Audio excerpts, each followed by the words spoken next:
সাত রামনগর উপনির্বাচন, সেই উপনির্বাচন কেন্দ্রের ভোট গণনাও কিন্তু আজকে হবে।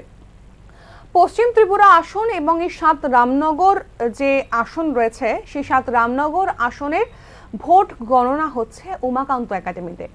ইতিমধ্যেই আমাদের প্রতিনিধি শুভেন্দু সরকার রয়েছে সেখানে, সেখানকার কি পরিস্থিতি সকাল থেকে সরেজমিনে খতিয়ে দেখছে শুভেন্দু। দেখে নি উমাকান্ত একাডেমির কি পরিস্থিতি।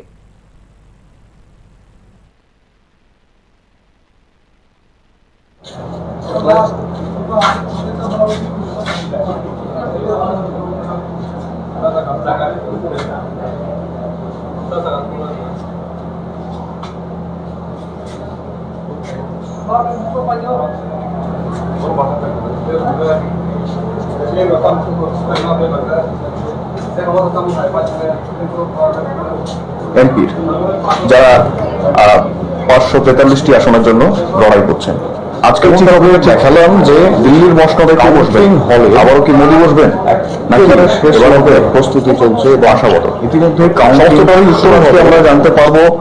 এবং ত্রিপুরায় ঠিক কি পরিস্থিতি হবে, কারা আবার কুর্সির দৌড়ে এগিয়ে রয়েছেন, কারা কুর্সির দৌড়ে পিছিয়ে রয়েছেন, সমস্তটাই আমরা জানাবো। আমরা আপাতত চলে এসেছি উমাকান্ত কাউন্টিং হলে। এখানেই কিন্তু আমাদের কাউন্টিং হল এবং ফাইনাল আপডেট গুলো আমরা এখান থেকেই পাবো। আমরা দেখতে পাচ্ছি এখনো পর্যন্ত কাউন্টিং প্রসেস শুরু হয়নি, চারিদিকে একেবারে প্রস্তুতি তুঙ্গে রয়েছে।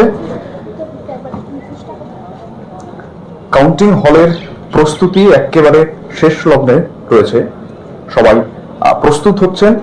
ইতিমধ্যে চারিদিকে গোটা অঞ্চলটা নিরাপত্তার মোড়কে মুড়ে ফেলা হয়েছে, কড়া নিরাপত্তার মোড়কে মুড়ে ফেলা হয়েছে এবং প্রচুর পরিমাণে পুলিশ এবং কেন্দ্রীয় বাহিনী মোতায়েন রয়েছে এই গোটা কাউন্টিং হলের আশেপাশে। এবং আশেপাশে আপনারা দেখতেই পাচ্ছেন যে ঠিক কেমন পরিস্থিতি রয়েছে।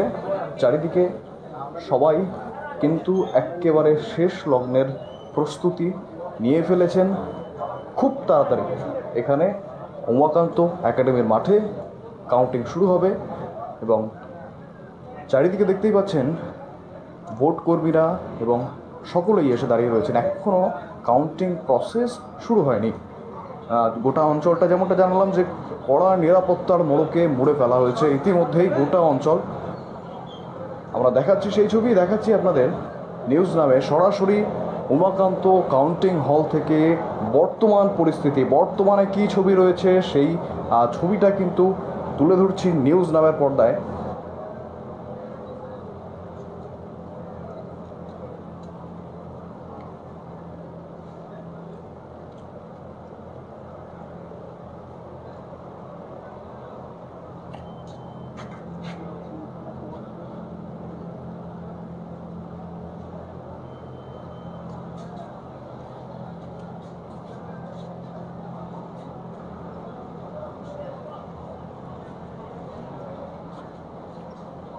আমাকে দাও।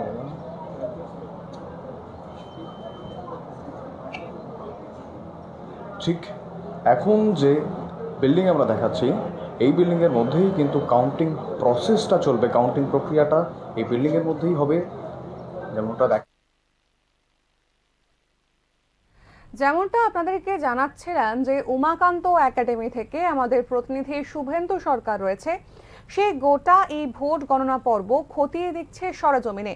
আমরা সরাসরি চলে যাব শুভেন্দুর কাছে। শুভেন্দু, ভোট গণনা কি শুরু হয়েছে উমাকান্ততে, কি দেখতে পাচ্ছ? একেবারেই সহিলি, আমরা যেমনটা দেখাচ্ছিলাম যে প্রথমেই যে ছবি আমরা দেখিয়েছি যে ভোট গণনার যে শেষ লগ্নের প্রস্তুতি সেইটা চলছিল, আমরা এসেই সেটা দেখিয়েছিলাম এবং গণনার যে শেষ লগ্নের প্রস্তুতি সেইটা চলছিল আমরা এসেই সেটা দেখিয়েছিলাম এবং ভোট কর্মীরা যারা সরকারি ভোট কর্মী, প্রচুর পরিমাণ ভোট কর্মী এসে উপস্থিত হয়েছিলেন এবং গোটা অঞ্চলটা নিরাপত্তার মোড়কে মুড়ে ফেলা হয়েছে। যেমনটা দেখিয়েছিলাম যে ব্যারিকেড করে দেওয়া হয়েছে, প্রতিটা জায়গায় ব্যারিকেড করে দেওয়া হয়েছে এবং এই ব্যারিকেডের মধ্যে সাধারণ যান চলাচল একেবারে বন্ধ রয়েছে। বিজেপি, প্রচুর পরিমাণ বিজেপি কর্মী সমর্থকরা ধীরে ধীরে আসতে শুরু করেছেন। আমরা একটু আগেই দেখিয়েছিলাম অনেকেই বিজেপি কর্মী সমর্থকরা এসেছেন, তবে সেইভাবে বাম কংগ্রেস কোনো কর্মী সমর্থক এখনো এসে পৌঁছয়নি। প্রথম রাউন্ডের গণনা ইতিমধ্যেই শুরু হয়ে গেছে, এখনো কিন্তু কোনো বাম কংগ্রেস কর্মী সমর্থক নেই এবং প্রথম রাউন্ডে গণনা যতদূর এগিয়েছে ততদূর পর্যন্ত জানা যাচ্ছে যে দুটি আসনেই কিন্তু বিজেপি এগিয়ে রয়েছে। শৈলী, আমি আবারও জানাবো যে দুটি আসনেই বিজেপি এগিয়ে রয়েছে, যে কারণে আমরা বারবার শুনতে পাচ্ছি যে বিজেপি কর্মী সমর্থকদের এক অন্যরকম উচ্ছ্বাস, এক আনন্দ, তারা কিন্তু জয় শ্রীরাম ধ্বনি তুলছেন। তারা অনেকক্ষণ থেকেই ওখানে জমায়েত করে রয়েছেন এবং তারা যখনই দেখছেন, তারা ওখান থেকেও লাইভ রেজাল্টস দেখছেন এবং তারা যে বিজেপির এগিয়ে থাকার খবরটা পেয়ে তারা উচ্ছ্বাসিত। তবে সেই হিসেবে কোনো রকম বাম বা কংগ্রেস কর্মী সমর্থক এখনো পর্যন্ত নেই। বাইরের পরিস্থিতিটা আপাতত শান্ত রয়েছে। শৈলী, আমরা ভিতরে যাওয়ার চেষ্টা করব। কাউন্টিং যেমনটা জানাচ্ছিলাম তোমায়, কাউন্টিং ইতিমধ্যেই শুরু হয়ে গিয়েছে এবং দুটি আসনেই কিন্তু বিজেপি এগিয়ে রয়েছে। শৈলী, ব্যবস্থার কি মোড়ক রয়েছে? একেবারে শৈলী, গোটা অঞ্চলটা কিন্তু নিরাপত্তার মোড়কে মুড়ে ফেলা হয়েছে। আমরা দেখাতে বলবো আমার ক্যামেরা পার্সনটা কিন্তু ঠিক ওইদিকেই নিরাপত্তার মোড়কে মুড়ে ফেলা হয়েছে। বাম পাশেই কিন্তু ব্যারিকেড করে আটকানো হয়েছে এবং ওইখানেই আমরা দেখাতে বলবো, আমার ক্যামেরা পার্সনকে আমি দেখাতে বলবো, ঠিক ওইদিকেই মুখ্যমন্ত্রীর বাসভবনের বাঁ পাশেই কিন্তু ব্যারিকেড করে আটকানো হয়েছে এবং ওইখানেই রয়েছেন বিজেপি কর্মী সমর্থকরা। তার পাশাপাশি এদিকে দেখাতে বলবো একেবারে আইজিএম হসপিটালের সামনেই রয়েছে, এখানেও কিন্তু বাঁশের ব্যারিকেড করা হয়েছে এবং এখানে যে চিরাচরিত ছবিটা আমরা দেখতে পাই যে বাম কর্মী সমর্থকরা সাধারণত এখানেই ভিড় জমান। তবে এখনো পর্যন্ত সেইভাবে কোনো রকম বাম কর্মী সমর্থক এসে উপস্থিত হননি এবং ওইদিকে ঠিক ক্যামেরা পার্সনকে দেখাতে বলবো, ওইদিকেও যে ব্যারিকেডটা দেখা যাচ্ছে শৈলী, ঠিক ওই জায়গায় কংগ্রেস কর্মী সমর্থকরা আসেন, যে চিরাচরিত ছবি রয়েছে। কিন্তু এখনো পর্যন্ত আজকের এই অষ্টাদশ লোকসভা নির্বাচনের ত্রিপুরার লোকসভা প্রার্থীদের যে ভাগ্য নির্ধারণের দিন 4 তারিখ, এখানে কিন্তু নিরাপত্তা ব্যবস্থা প্রচুর পরিমাণ রয়েছে, যথেষ্ট পরিমাণ নিরাপত্তা কর্মী মোতায়েন করা রয়েছে। গোটা অঞ্চলটা বাঁশের ব্যারিকেড দিয়ে ঘেরা হয়েছে, সাধারণ মানুষের চলাচল একেবারে বন্ধ। এই অঞ্চলে কোনো রকম যান চলাচল নেই। বিজেপি কর্মী সমর্থকরা ইতিমধ্যে এসে উপস্থিত হয়েছেন এবং কোনো, যেমনটা জানাচ্ছিলাম, বিরোধী কর্মী সমর্থক নেই। তবে গোটা নির্বাচনের যে ভোট গণনা, সেই ভোট গণনা তো হবেই, তবে এর পাশাপাশি 7 রামনগর উপনির্বাচনেরও কিন্তু আজকে ভোট গণনা হচ্ছে। এ ব্যাপারে কি প্রস্তুতি? এই গণনা কখন থেকে শুরু হবে? এর জন্য কি আলাদা করে কোনো প্রস্তুতি নেওয়া হয়েছে? একেবারে শৈলী, উপনির্বাচনেরও কিন্তু আজকে ভোট গণনা হচ্ছে।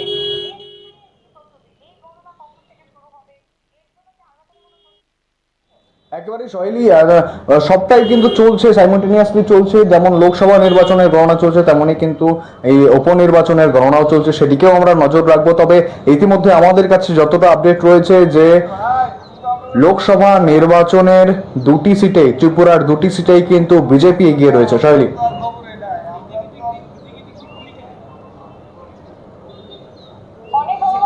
এবং এখনো পর্যন্ত কিন্তু সুষ্ঠুভাবেই সেই ভোট গণনা পর্ব চলছে।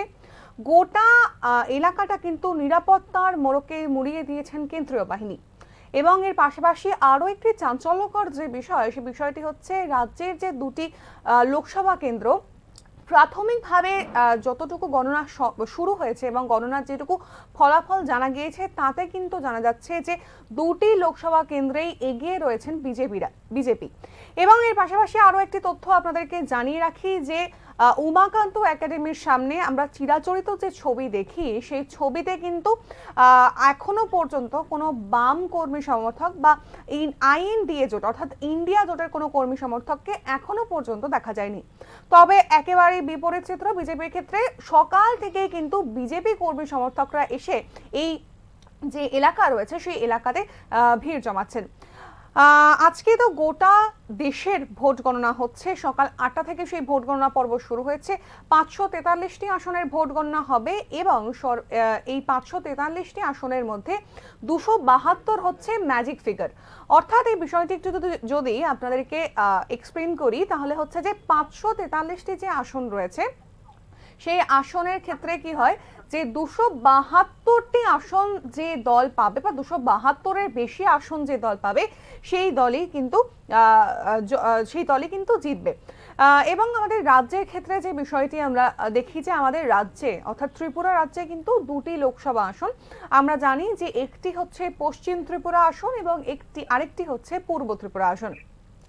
তো এই পশ্চিম ত্রিপুরা আসনের জন্য যে গণনা পর্ব, সেই গণনা পর্ব শুরু হয়েছে। পূর্ব ত্রিপুরার ক্ষেত্রেও সেই গণনা পর্ব শুরু হয়েছে এবং এর পাশাপাশি যে বিষয়টি সাত রামনগর বিধানসভা যে কেন্দ্র, সেখানে কিন্তু উপনির্বাচন হয়েছিল লোকসভা নির্বাচনের প্রথম দিন।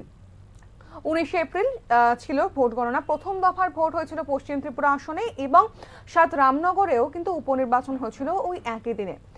তবে তার মানে হচ্ছে আজকে অর্থাৎ 4 জুন রাজ্যের যে দুটি লোকসভা কেন্দ্রের ভোট গণনা, এর পাশাপাশি সাত রামনগর উপনির্বাচনেরও কিন্তু আজকে ভোট গণনা শুরু হয়েছে এবং যেমনটা জানাচ্ছিলাম যে সকাল থেকেই কিন্তু এখনো পর্যন্ত ভোট গণনা সুষ্ঠুভাবে সম্পন্ন হয়েছে।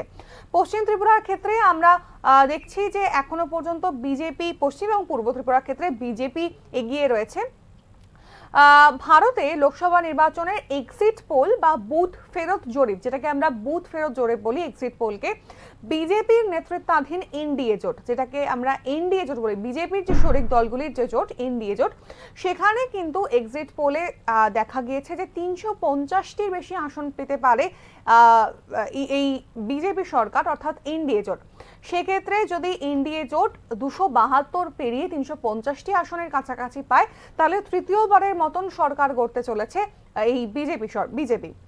তবে এই যে এই বুথ ফেরত জরিপ, একে একেবারেই মানতে নারাজ বিরোধীরা অর্থাৎ আইএনডিএ জোট। সেক্ষেত্রে এই অবস্থায় আজ মঙ্গলবার সবার দৃষ্টি কিন্তু নির্বাচন কমিশনের দিকে। কখন নির্বাচন কমিশন এই ফলাফলটা ঘোষণা করবেন? নরেন্দ্র মোদী টানা 3 বার যদি প্রধানমন্ত্রী হচ্ছেন কিনা তা এখনো পর্যন্ত কিন্তু অজানাই রয়েছে। সকাল 8টা থেকে দেশের যে বিভিন্ন রাজ্য, সেই রাজ্যে কিন্তু যে বিভিন্ন ভোট গণনা কেন্দ্র, সেই ভোট গণনা কেন্দ্রে কিন্তু ইতিমধ্যে ভোট গণনা শুরু হয়ে গেছে। এর পাশাপাশি যদি এবার বিধানসভা, দেশের অন্যান্য রাজ্যগুলির যে বিধানসভা কেন্দ্র রয়েছে, সেই বিধানসভা কেন্দ্রগুলিতেও হ্যাঁ রাজ্যের রামনগর কেন্দ্র এবং এর পাশাপাশি দেশের অন্যান্য যে বিধানসভা কেন্দ্রগুলো, সেগুলোর ক্ষেত্রে যদি আমরা দেখি যে লোকসভা ভোটের পাশাপাশি ভোট হয়েছিল ওড়িশা, অন্ধ্রপ্রদেশের বিধানসভাতেও, সেই গণনাও হবে একসঙ্গে। এবং এই মুহূর্তে আমাদের সঙ্গে রয়েছেন শুভেন্দু।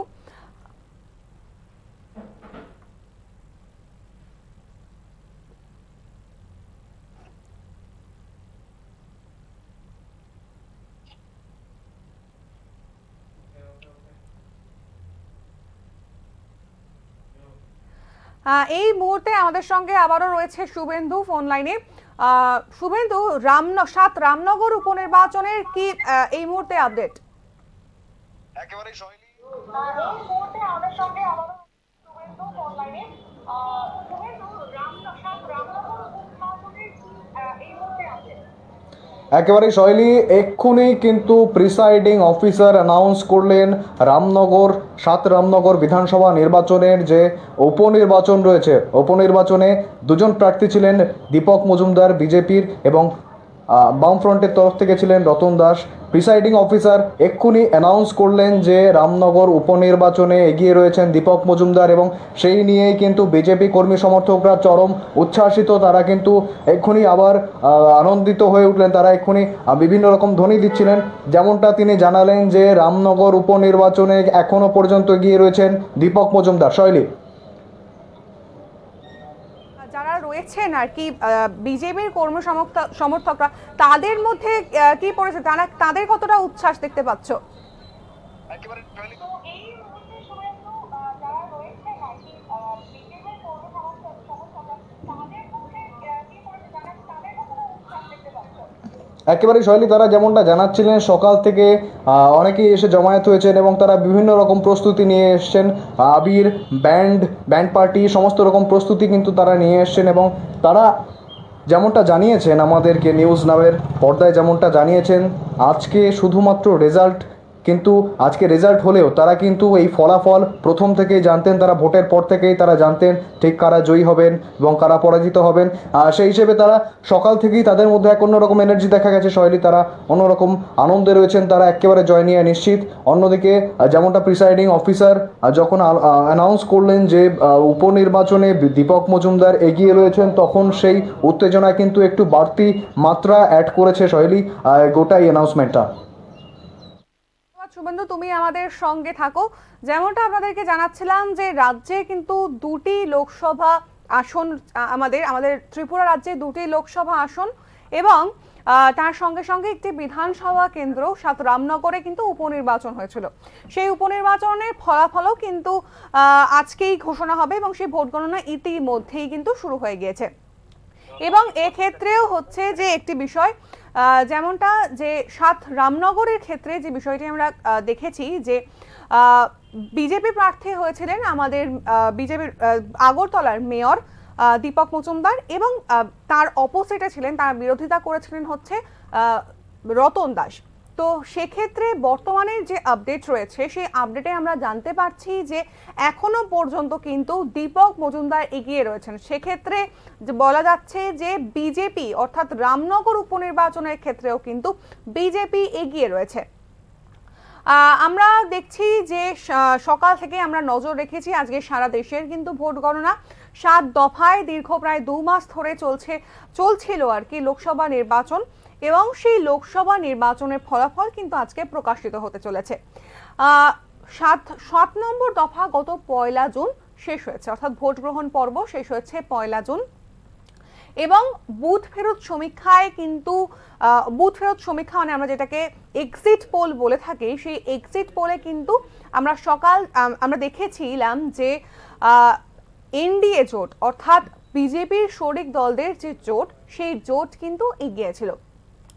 এবং রাজ্যের ক্ষেত্রেও আমরা সকাল থেকে ভোট গণনার ক্ষেত্রে যেটুকু জানতে পারছি এখনো পর্যন্ত যে বিজেপি কিন্তু রাজ্যের দুটি লোকসভা কেন্দ্র পশ্চিম এবং পূর্ব তাতে এগিয়ে রয়েছেন এবং এর পাশাপাশি হচ্ছে 7 রামনগর উপনির্বাচনের ক্ষেত্রেও কিন্তু বিজেপি এগিয়ে রয়েছে।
এই মুহূর্তের পূর্ব ত্রিপুরা আসনের একটি বড় আপডেট আমাদের কাছে এসে পৌঁছেছে। প্রথম রাউন্ড শেষে 53 কৈলাসহর বিধানসভা কেন্দ্রে সিপিআইএম প্রার্থী রাজেন্দ্র রিয়াং 1881 ভোটে এগিয়ে রয়েছেন।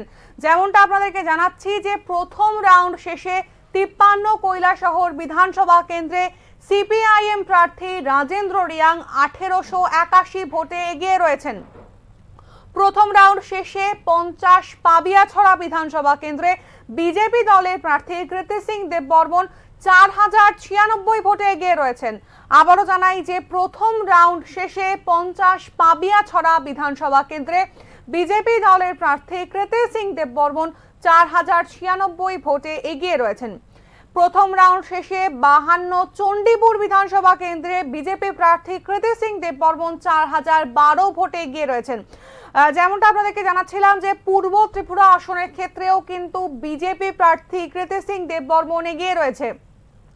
প্রথম রাউন্ড শেষে 52 চণ্ডীপুর বিধানসভা কেন্দ্রে বিজেপি প্রার্থী কৃতি সিং দেববর্মন 4012 ভোটে এগিয়ে রয়েছেন এবং এর পাশাপাশি প্রথম রাউন্ড শেষে 50 পাবিয়াছড়া বিধানসভা কেন্দ্রে বিজেপি দলের প্রার্থী কৃতি সিং দেববর্মন 4096 ভোটে এগিয়ে রয়েছেন। তবে প্রথম রাউন্ড শেষে 53 কৈলাসহর বিধানসভা কেন্দ্রের সিপিআইএম প্রার্থী রাজেন্দ্র রিয়াং 1881 ভোটে এগিয়ে রয়েছেন।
সোনামুড়া বালিকা দ্বাদশ শ্রেণী বিদ্যালয় থেকে গণনা কেন্দ্রের কিছু ফুটেজ ইতিমধ্যেই আমাদের কাছে এসে পৌঁছেছে।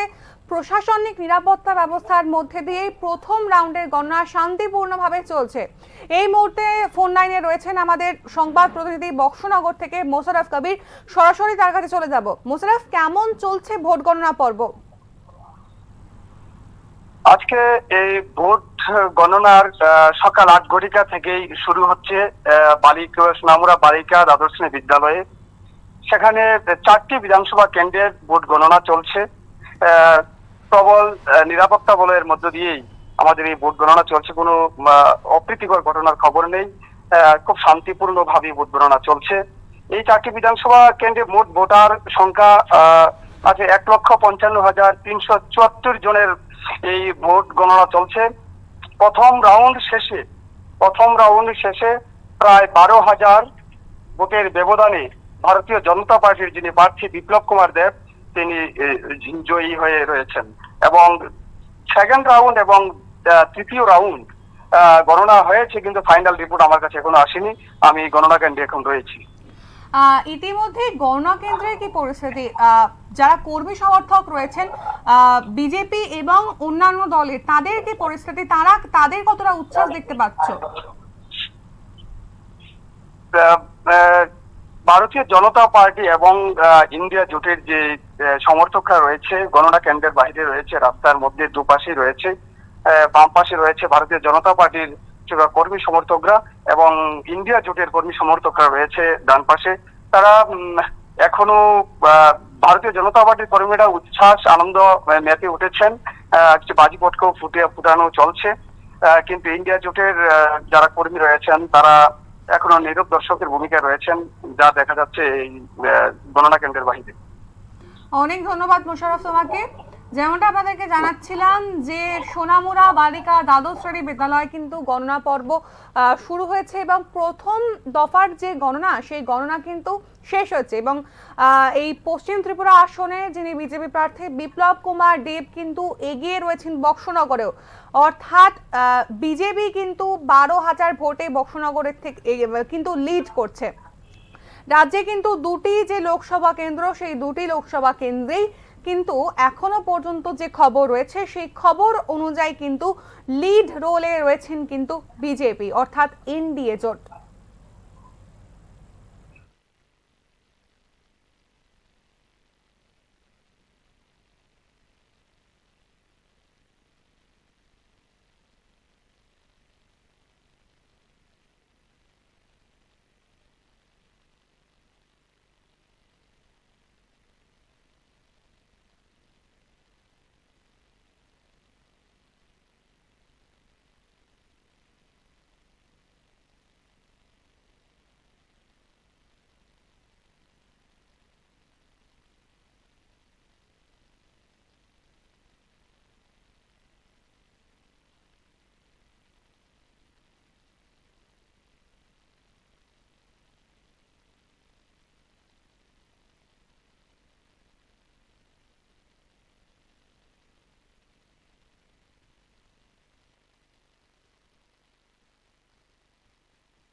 শান্তিরবাজার মহকুমা শাসকের কার্যালয়ে চলছে দুটি বিধানসভা কেন্দ্রে গণনার কাজ। 36 শান্তিরবাজার বিধানসভা কেন্দ্র এবং 38 জোলাইবাড়ি বিধানসভা কেন্দ্র। এই দুটি বিধানসভা কেন্দ্রে কেমন চলছে গণনার কাজ সরাসরি সেই বিষয়ে জানবো। আমাদের প্রতিনিধি রয়েছেন বাপি শান্তিরবাজার থেকে। বাপি, কেমন চলছে গণনার কাজ সকাল থেকে? সকাল থেকে এখনো পর্যন্ত মাত্র গণনা শুরু হয়েছে 36 শান্তিরবাজার এবং 38 জুলাইবাড়ির দুই বিধানসভা কেন্দ্রে। এখানকার পরিস্থিতি মোটামুটি ভালোই চলছে এবং আরক্ষা বাহিনীরা মজুত রয়েছে, ওনারা স্ট্রং রুমে দেখাশোনা করছে, পরিস্থিতি মোটামুটি শান্ত পরিবেশে রয়েছে। এখনো পর্যন্ত কি কোনো আভাস পাওয়া গেছে যে কে জিতছেন বা কারা পিছিয়ে রয়েছেন? এখনো পর্যন্ত কোনো আমাদের কাছে এসে পৌঁছয়নি, কাগজ এসে পৌঁছয়নি। আসার সঙ্গে সঙ্গে আমি জানিয়ে দেবো। এখনো পর্যন্ত কোনো আমাদের কাছে কাগজ এসে পৌঁছতে পারেনি, আসার সঙ্গে সঙ্গে আমি জানিয়ে দেবো। এখনো পর্যন্ত কি কোনো অপ্রীতিকর ঘটনা ঘটেছে? না, এখনো পর্যন্ত কোনো অপ্রীতিকর ঘটনা ঘটেনি। এখানকার পরিস্থিতি প্রচন্ড শান্ত রয়েছে এবং পরিবেশ খুবই সুন্দর। কোনো অপ্রীতিকর কোনো ঘটনা এখনো পর্যন্ত দেখা যায়নি। এবং এর পাশাপাশি আরো একটি বিষয় বাপি, আমরা অধিকাংশ জায়গা থেকেই দেখছি যে এনডিএ জোট অর্থাৎ বিজেপি কিন্তু অনেক জায়গায় এগিয়ে রয়েছেন এবং এর কর্মী সমর্থকরা কিন্তু প্রত্যেকটি গণনা কেন্দ্রের বাইরে এক প্রকার আনন্দ উচ্ছ্বাস করছেন। সেক্ষেত্রে 36 শান্তিরবাজার এবং 38 জুলাইবাড়ি বিধানসভা কেন্দ্রের যে ভোট গণনা সেখানকার পরিস্থিতিটা কিরকম, সেখানকার ছবিটা কি? সেখানকার ছবিটা একই রকম, অন্যান্য জায়গাতে যেমন রয়েছে এখানকার পরিস্থিতি হচ্ছে আনন্দ উল্লাস করছে এনডিএ জোট কর্মী সমর্থকরা। দেখা যাচ্ছে ওনারা জয়ের আশা করে বসে আছে। এখনো পর্যন্ত ওরা এগিয়ে থাকবে এবং বিপুল ভোটে জয় হবে এই দুইটি বিধানসভাতে। ওনারা এই আশাবাদী নিয়ে এখানে আনন্দ উল্লাস করছে। অনেক ধন্যবাদ বাপি।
এই মুহূর্তের বড় আপডেট, প্রথম রাউন্ড শেষে 51 ফটিকরায় বিধানসভা কেন্দ্রে বিজেপি দলের প্রার্থী কৃতি সিং দেববর্মন 4702 ভোটে এগিয়ে রয়েছেন।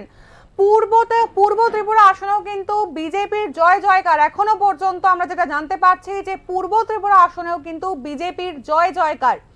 প্রথম রাউন্ড শেষে 50 পাবিয়াছড়া বিধানসভা কেন্দ্রে বিজেপি দলের প্রার্থী কৃতি সিং দেববর্মন 4096 ভোটে এগিয়ে রয়েছেন।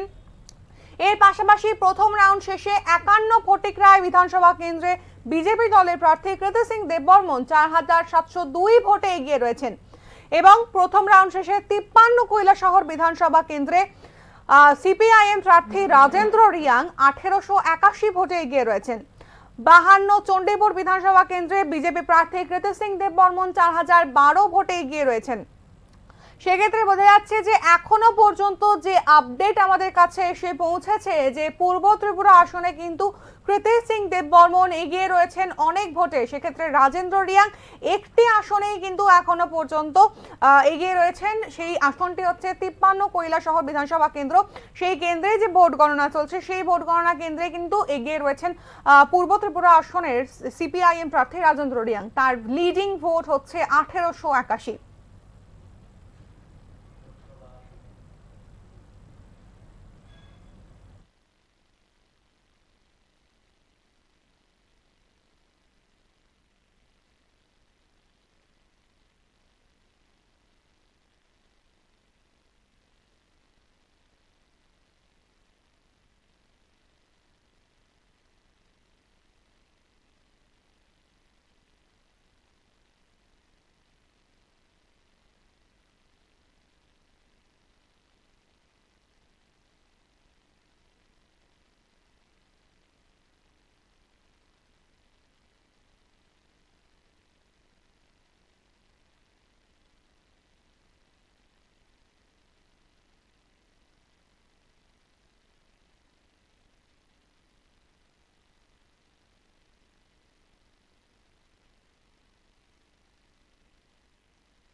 এই মুহূর্তে উমাকান্ত একাডেমি থেকে আমাদের কাছে যে খবর এসে পৌঁছেছে যে প্রথম রাউন্ডের গণনা শেষ হয়েছে ইতিমধ্যেই। সেক্ষেত্রে টোটাল ভোট হচ্ছে এখনো পর্যন্ত প্রথম রাউন্ডে যত পরিমাণ ভোট গণনা হয়েছে 1,58,862টি ভোট প্রথম রাউন্ডে গণনা করা হয়েছে। সেক্ষেত্রে কিন্তু এগিয়ে রয়েছেন বিপ্লব কুমার দেব এবং বিপ্লব কুমার দেব এখনো পর্যন্ত ভোট পেয়েছেন 1,15,742টি।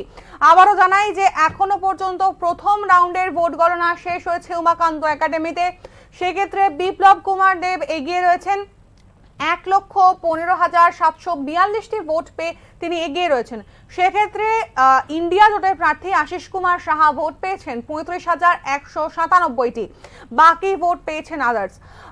যেমনটা আপনাদেরকে জানাচ্ছিলাম যে উমাকান্ত একাডেমিতে কিন্তু এই যে প্রথম রাউন্ডের যে ভোট গণনা, সেই ভোট গণনা শেষ হয়েছে, সেক্ষেত্রে টোটাল ভোট হয়েছে 1,58,862।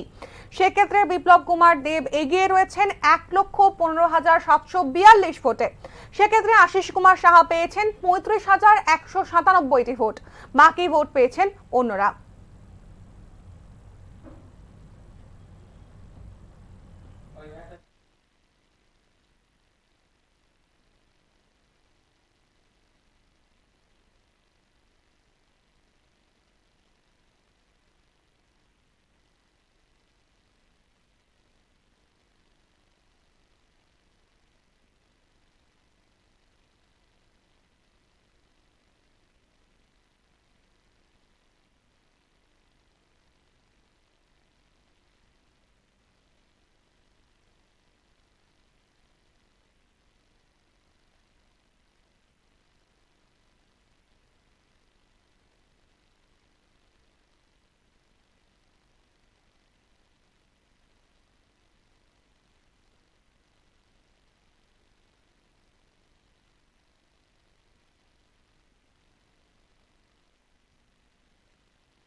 এই মুহূর্তে আমাদের কাছে এসে পৌঁছেছে পশ্চিম ত্রিপুরা আসনের ইন্ডিয়া জোটের প্রার্থী আশিস কুমার সাহার প্রতিক্রিয়া। এই ভোট গণনা পর্ব নিয়ে চাঞ্চল্যকর প্রতিক্রিয়া দিয়েছেন আশিস কুমার সাহা, শুনবো। ভোট গণনাটাকেও প্রশ্নাত্মকভাবে সম্পন্ন করার জন্য তারা আমাদের কাউন্টিং এজেন্টদের মারধর করে বের করে দিচ্ছে। বিলুনিয়াতে আমাদের কাউন্টিং এজেন্টের উপর আক্রমণ হয়েছে, শান্তির বাজারে অবরোধ করে তাদেরকে ঢুকতে না দেওয়ার জন্য সমস্ত রকম প্রচেষ্টা নিয়েছিল। এসডিপিউর সহায়তা নিয়ে সেখানে বের করেছি। আমরা তো এপ্রিয়ান করছিলাম যে এরকম কিছু একটা হবে, কারণ পশ্চিম ত্রিপুরা লোকসভা আসনে যিনি বিজেপি দলের প্রার্থী, ওনার সম্পর্কে আমার বিশেষভাবে বলার কিছু দরকার নেই। গত 4 বছর ওনার শাসনকাল, এটা রাজ্যের মানুষ অবহিত। আপনারাও কম বেশি যে বুঝেন না তা না, আপনারাও জানেন ওনার যা বৈশিষ্ট্য, সেই বৈশিষ্ট্যের বহিঃপ্রকাশ ঘটছে। নির্বাচন সম্পূর্ণ প্রশ্নাত্মক। স্যার বলছি, গোটা দেশে যেখানে কাটায় টক্কর হচ্ছে ইন্ডিয়া এবং এনডিএ, এবং সেখানে আপনি রাজ্যের মধ্যে প্রায় 1 লাখের উপরে ভোটে পিছিয়ে রয়েছেন, এই বৈষম্যটা কেন, মানে এই ডিফারেন্সটা কেন? অন্যান্য রাজ্য থেকে ত্রিপুরাটা আলাদা, এখানে গণতন্ত্র বলে কিছু নেই। আমরা প্রতিদ্বন্দ্বিতা করতে হবে, ফাঁকা আসন থাকবে না, প্রতিদ্বন্দ্বিতায় আমরা আছি, ইন্ডিয়া জোটের তরফে আমরা আছি। এটা আপনারাও বুঝতে পারছেন যে এই রাজ্যে ভোটের চিত্র কী থাকে। এই রাজ্যে আমরা অধিকাংশ পোলিং স্টেশনে বুথে আমরা এজেন্ট দিতে পারিনি, কি ভোট হবে এইখানে। আমি তো এই ভোটটাকে রিপোল করার জন্য ইলেকশন কমিশনকে বলেছিলাম, এবং কোথায় কোথায় কি আমাদের প্রতিবন্ধকতা ছিল, কোথায় কি অভিযোগ, সেগুলি স্পেসিফিক জানিয়েছি। ইলেকশন কমিশন নীরব। আচ্ছা, এর পরবর্তী পদক্ষেপ কি হবে আপনাদের? এখন কি যে রেজাল্ট রয়েছে সেটাকে কি নিয়ে নেবেন? আগে তো মোদি পোল যেটা, এটা কমপ্লিট হোক, দেশের পরিস্থিতি আমাদের সামনে আসুক। আমি তো যতটা খবর পাচ্ছি নরেন্দ্র মোদি পিছিয়ে আছেন। এই অবস্থায় সারাত্মক ভোট গণনাটাকেও প্রশ্নাত্মকভাবে সম্পন্ন করার জন্য তারা আমাদের কাউন্টিং এজেন্টদের মারধর করে বের করে দিচ্ছে। বিলুনিয়াতে আমাদের কাউন্টিং এজেন্টের উপর আক্রমণ হয়েছে, শান্তির বাজারে অবরোধ করে তাদেরকে ঢুকতে না দেওয়ার জন্য সমস্ত রকম প্রচেষ্টা নিয়েছিল। এসডিপিউর সহায়তা নিয়ে সেখানে বের করেছি। আমরা তো এপ্রিয়ান করছিলাম যে এরকম কিছু একটা হবে, কারণ পশ্চিম ত্রিপুরা লোকসভা আসনে যিনি বিজেপি দলের প্রার্থী, ওনার সম্পর্কে আমার বিশেষভাবে বলার কিছু দরকার নেই। গত 4 বছর ওনার শাসনকাল, এটা রাজ্যের মানুষ অবহিত। আপনারাও কম বেশি যে বুঝেন না তা না, আপনারাও জানেন ওনার যা বৈশিষ্ট্য, সেই বৈশিষ্ট্যের বহিঃপ্রকাশ ঘটছে। নির্বাচন সম্পূর্ণ প্রশ্নাত্মক। স্যার বলছি, গোটা দেশে যেখানে কাটায় টক্কর হচ্ছে ইন্ডিয়া এবং এনডিএ, এবং সেখানে আপনি রাজ্যের মধ্যে প্রায় 1 লাখের উপরে ভোটে পিছিয়ে রয়েছেন, এই বৈষম্যটা কেন, মানে এই ডিফারেন্সটা কেন?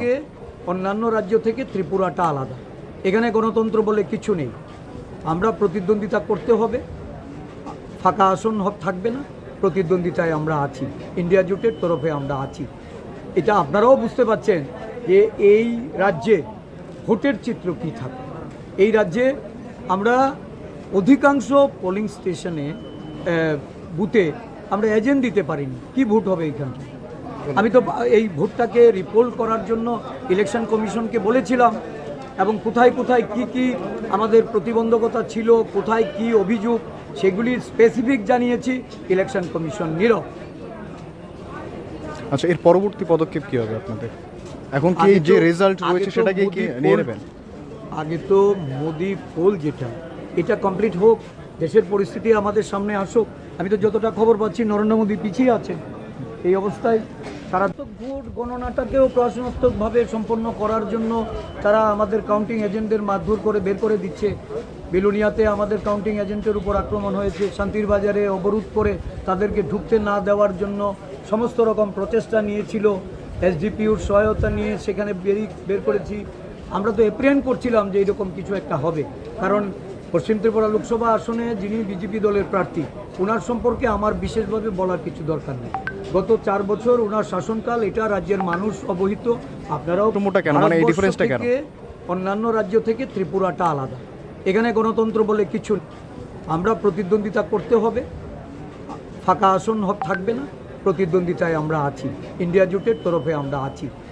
এটা আপনারাও বুঝতে পারছেন যে এই রাজ্যে ভোটের চিত্র কী থাকে।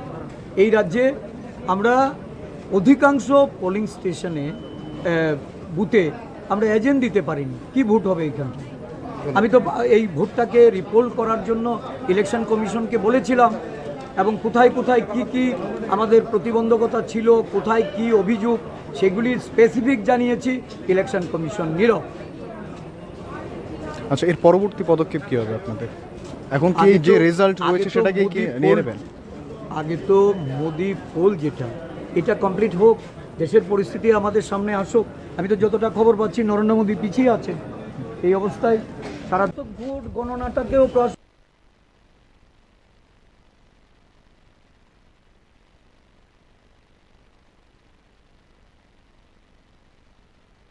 চলছে সাবরুম মহকুমাতেও।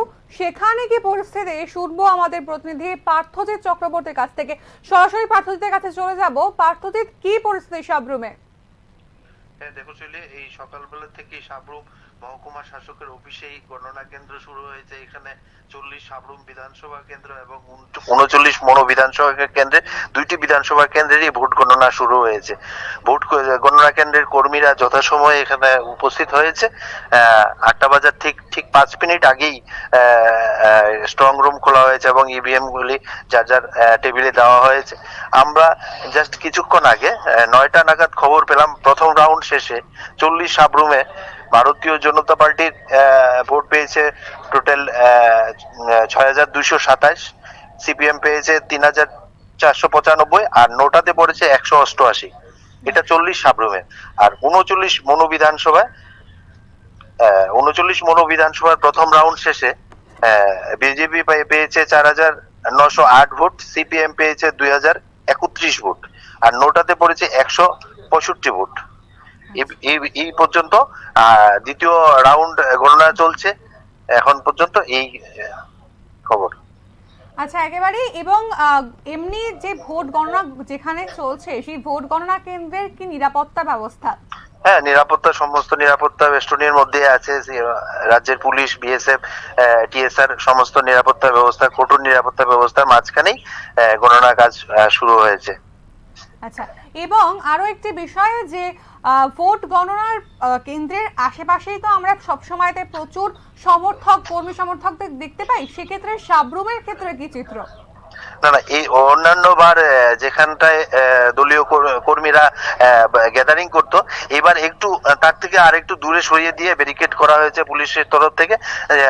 এর ভিতরে যেন কোনো অবস্থাতে দলীয় কর্মীরা বা সমর্থকরা যেন কোনো অবস্থাতে প্রবেশ না করতে পারে। তো আমরা যেহেতু ভোট কেন্দ্রের ভিতরে আছি, তো বাইরে থেকে যা শুনলাম যে সাবরুমের শহরের দিকে যেখানে মোটর স্ট্যান্ড আছে, ওইখানে নাকি কিছু দলীয় সমর্থকরা জড়ো হয়েছে একসাথে, বা ওরা ফলের আশায় কি হচ্ছে অ্যানাউন্সমেন্টের আশায় ওদের আশায় বসে আছে। আরো একটা বিষয় পার্থজিৎ, যে এখনো পর্যন্ত কি কোনো প্রার্থীকে এই কর্মী সমর্থকদের সঙ্গে দেখা গিয়েছে না? তারা এখনো না, এখানে কোনো প্রার্থীকে দেখা যায়নি। এখানে জাস্ট সমর্থকরাই আছে। প্রার্থীরা সম্ভবত অন্য কেন্দ্রে আছে। এখন পর্যন্ত কোনো দেখা যায়নি বলে এই খবর। আমি যেহেতু ভিতরে আছি, বাইরে থেকে যতটুকু খবর পেয়েছি কোনো প্রার্থী এখানে নেই। অনেক ধন্যবাদ পার্থজিৎ তোমাকে। ধন্যবাদ। যেমনটা আপনাদেরকে জানাচ্ছিলাম যে ভোট গণনা চলছে সাবরুম মহকুমাতেও, সেখানেও কিন্তু কেন্দ্র বিশেষে কিন্তু এগিয়ে পিছিয়ে রয়েছেন। বেশিরভাগ কেন্দ্রেই অবশ্যই এগিয়ে রয়েছে বিজেপি, তবে সিপিআইএম প্রার্থী রাজেন্দ্র রিয়াংও কিন্তু একটি কেন্দ্রে এগিয়ে রয়েছেন।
প্রথম রাউন্ডের গণনা শেষে যুবরাজনগর বিধানসভা কেন্দ্রে ৩,৬৬০টি ভোটে এগিয়ে রয়েছে বিজেপি। আবারও জানাই যে প্রথম রাউন্ডের গণনা শেষে যুবরাজনগর বিধানসভা কেন্দ্রে ৩,৬৬০টি ভোটে এগিয়ে রয়েছে বিজেপি।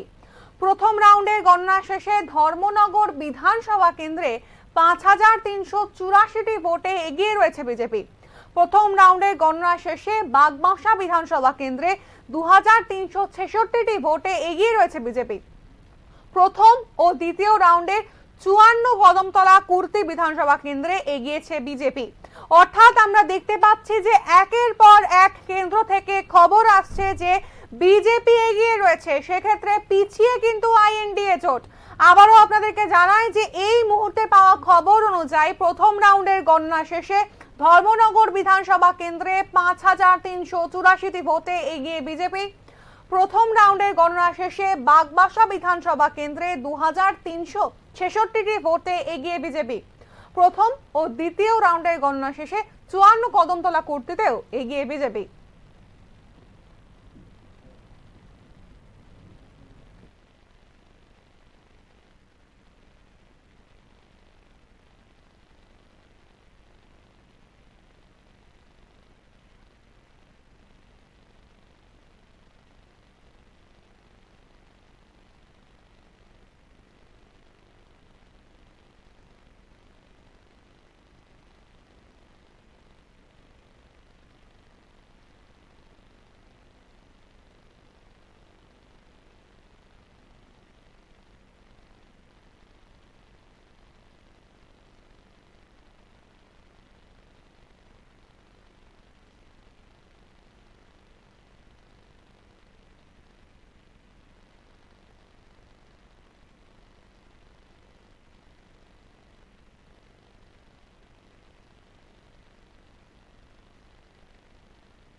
এই মুহূর্তে ফোন লাইনে রয়েছেন আমাদের সংবাদ প্রতিনিধি দেবাশিস দত্ত কৈলাসহর থেকে।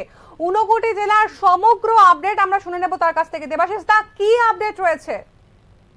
হ্যাঁ, প্রথমে আমি যেটা বলবো, আমি বর্তমানে রয়েছি ঊনকোটি জেলার জেলা সদর কৈলাসহরে রয়েছি। কৈলাসহরের রাধাকিশোর ইনস্টিটিউশন অর্থাৎ আরকে স্কুল বলে সবার কাছে যে স্কুল পরিচিত রয়েছে, সেই রাজামলের আরকে স্কুলে রয়েছে। আরকে স্কুলে যেটা প্রথমে আমি বলে রাখছি, আরকে স্কুলে টোটাল ঊনকোটি জেলার অধীনে যে 4টি বিধানসভা রয়েছে, যথাক্রমে 50 পাবিয়াচড়া, 51 ফটিকরা বিধানসভা কেন্দ্র এবং 52 চণ্ডীপুর বিধানসভা কেন্দ্র এবং 53 কৈলাসহর বিধানসভা কেন্দ্র। এই 4টি বিধানসভা কেন্দ্রের ইভিএম মেশিনগুলি এখানে স্ট্রং রুমে এতদিন বন্দী ছিল।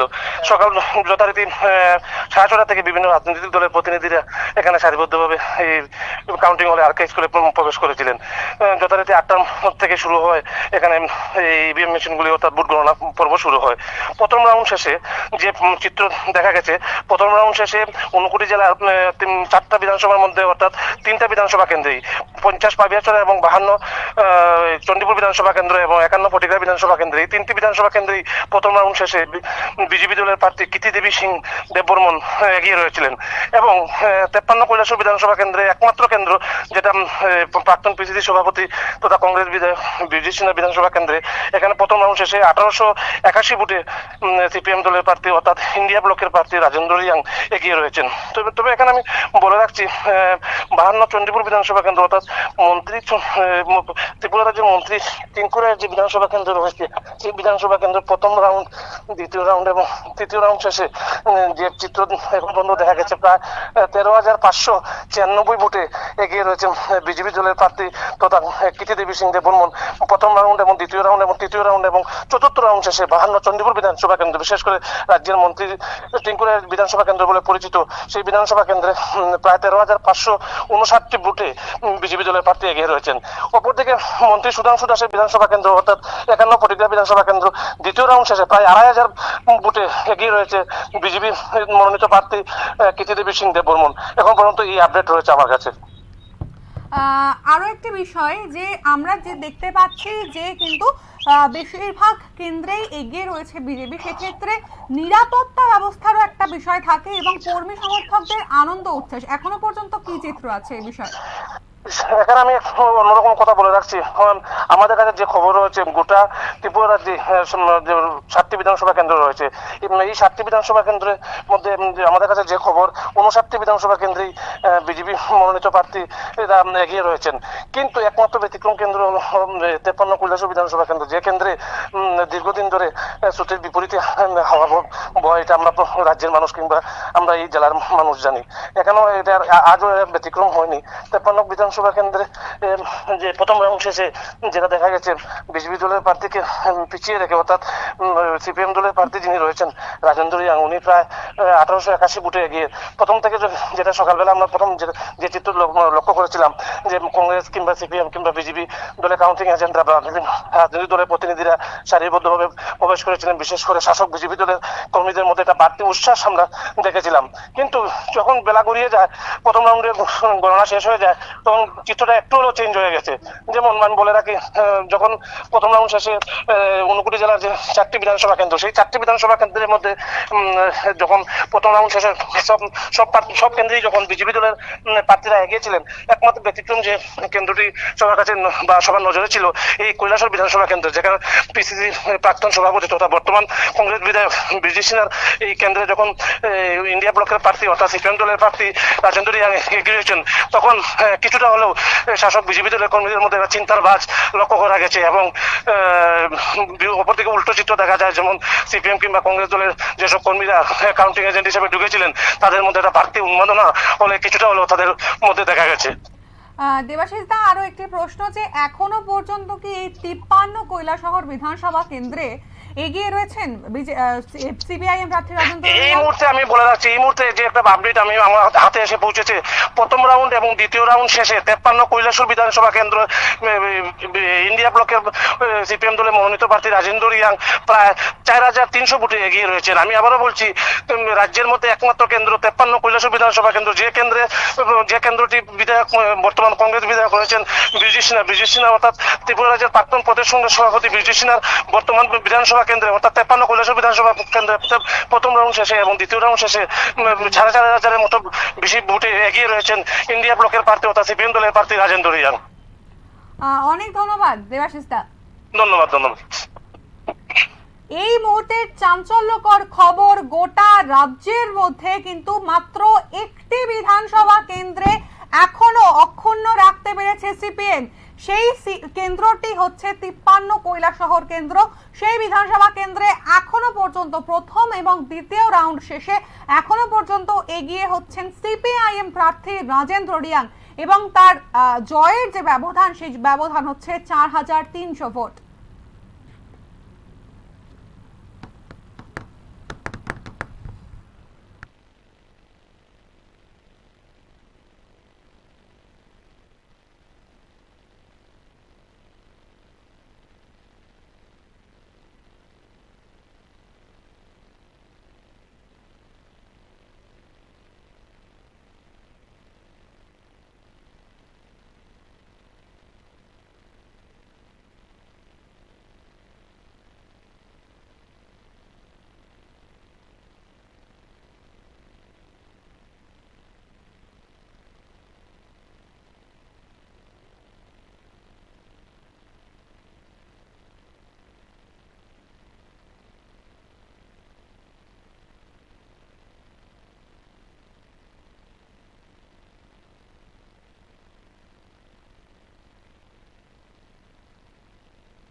খবরের বড় আপডেট, ৭ রামনগর উপনির্বাচনের ক্ষেত্রে দীপক মজুমদার অর্থাৎ বিজেপি প্রার্থী 10,000 ভোটে এগিয়ে রয়েছেন। এর পাশাপাশি কিন্তু তার যে প্রতিদ্বন্দ্বী ছিলেন রতন দাস, তিনি 3,000 ভোটের মার্জিনও ক্রস করতে পারেননি। এই গোটা বিষয় নিয়ে আমাদের সঙ্গে বিস্তারিত জানাতে রয়েছেন আমাদের সংবাদ প্রতিনিধি শুভেন্দু সরকার। শুভেন্দু, এই গোটা পরিস্থিতি কি রাজ্যের এবং দেশের?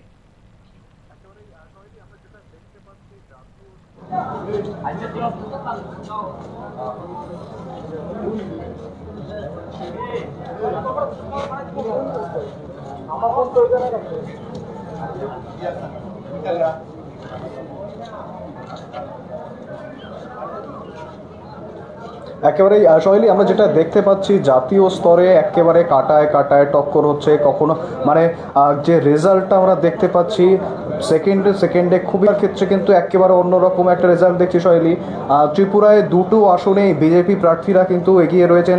যেমন বিপ্লব কুমার দেব প্রায় 3 লক্ষেরও বেশি ভোটে এগিয়ে রয়েছেন আশিস কুমার সাহার থেকে। তেমন অন্যদিকে ত্রিপুরা পূর্ব আসনে কিন্তু কৃতি দেবী দেববর্মা, তিনিও প্রায় 2.5 লক্ষের উপরে, আমি যখন লাস্ট টাইম দেখেছিলাম তখন 2.5 লক্ষের উপরে ভোটে কিন্তু এগিয়ে রয়েছে। এবং অন্যদিকে যে 7 রামনগরের উপনির্বাচন, সেক্ষেত্রেও দীপক মজুমদার পেয়েছেন 10,000-এর বেশি ভোট এবং অন্য তার প্রতিদ্বন্দ্বী ইন্ডিয়া জোটের রতন দাস, তিনি কিন্তু 3,000 ভোটের মার্জিনও ক্রস করতে পারেননি শৈলী। তো আমরা যেটা ন্যাশনাল বা জাতীয় স্তরে যেটা দেখছি তার একেবারে বিপরীত ছবি আমরা দেখতে পাচ্ছি কিন্তু শৈলী। এখানে কোনো সেইভাবে সেই অর্থে কোনো প্রতিদ্বন্দ্বিতা বা কোনো কাটায় টক্কর যেটা আমরা ন্যাশনাল লেভেলে বা জাতীয় স্তরে দেখতে পাচ্ছি, সেই জিনিসটা কিন্তু ত্রিপুরায় নেই শৈলী। সাহার একটি মন্তব্য আমরা শুনেছি যে ভোট নিয়ে কি প্রতিক্রিয়া বিরোধীদের পক্ষ থেকে, তারা কি কোন রকমের কোনো অভিযোগ করছেন?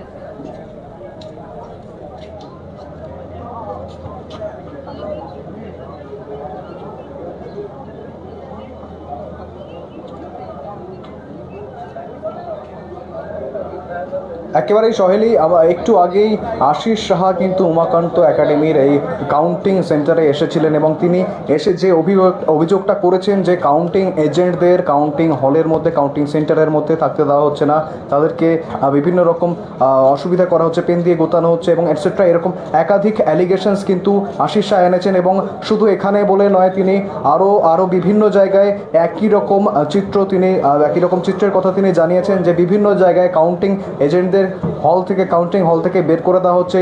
তিনি এই ব্যাপারে, গোটা ব্যাপারে কিন্তু কমিশনকে জানিয়েছেন এবং পরবর্তীকালে কি পরিস্থিতি হয় সেই নিয়ে তারা পরবর্তী পদক্ষেপ নেবেন। আশিস শাহ কিন্তু বারবার এই অভিযোগটাই করছেন শৈলী। তিনি যেমন ভোটের পরে যেমন রি-ইলেকশনের দাবি করেছিলেন, পুনর্নির্বাচনের দাবি করেছিলেন এবং এক্ষেত্রেও কিন্তু তিনি একাধিক অভিযোগ আনছেন যে তাদের কাউন্টিং এজেন্টদের থাকতে দেওয়া হচ্ছে না কাউন্টিং হলের মধ্যে শৈলী। এর পাশাপাশি শুভেন্দু, আরো একটি বিষয় তোমাকে জিজ্ঞাসা করার, যে যেমনটা তুমি সকালবেলাতে আমাদেরকে জানাচ্ছিলে যে বিজেপি কর্মী সমর্থকরা সকাল থেকেই উমাকান্ত একাডেমিতে এসে উপস্থিত, কিন্তু এর পাশাপাশি তখনও পর্যন্ত কিন্তু যারা বিরোধীর কর্মী সমর্থক তারা কিন্তু এসে পৌঁছনি। এখন কি চিত্র?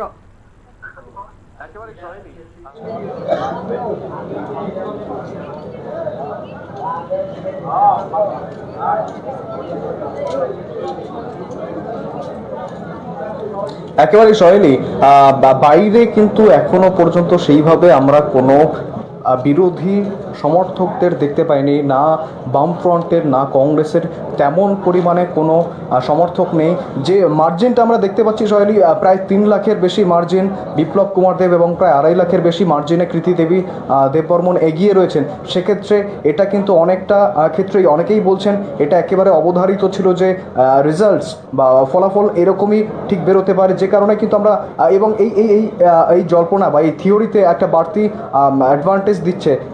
বাইরে যে আমরা পলিটিক্যাল জমায়েত বা সমর্থকদের জমায়েত যেটা আমরা দেখে থাকি সাধারণত, তবে সেক্ষেত্রে সকাল থেকে কোনো জমায়েত নেই, শুধুমাত্র বিজেপির কর্মী সমর্থকরা বাইরে এসে ভিড় জমিয়েছেন। এই গোটা ব্যাপারটা কিন্তু এই থিওরিটা একটু হলেও বাড়তি ইন্ধন দিচ্ছে শৈলী। অনেক ধন্যবাদ শুভেন্দু তোমাকে, তুমি আমাদের সঙ্গে থেকো।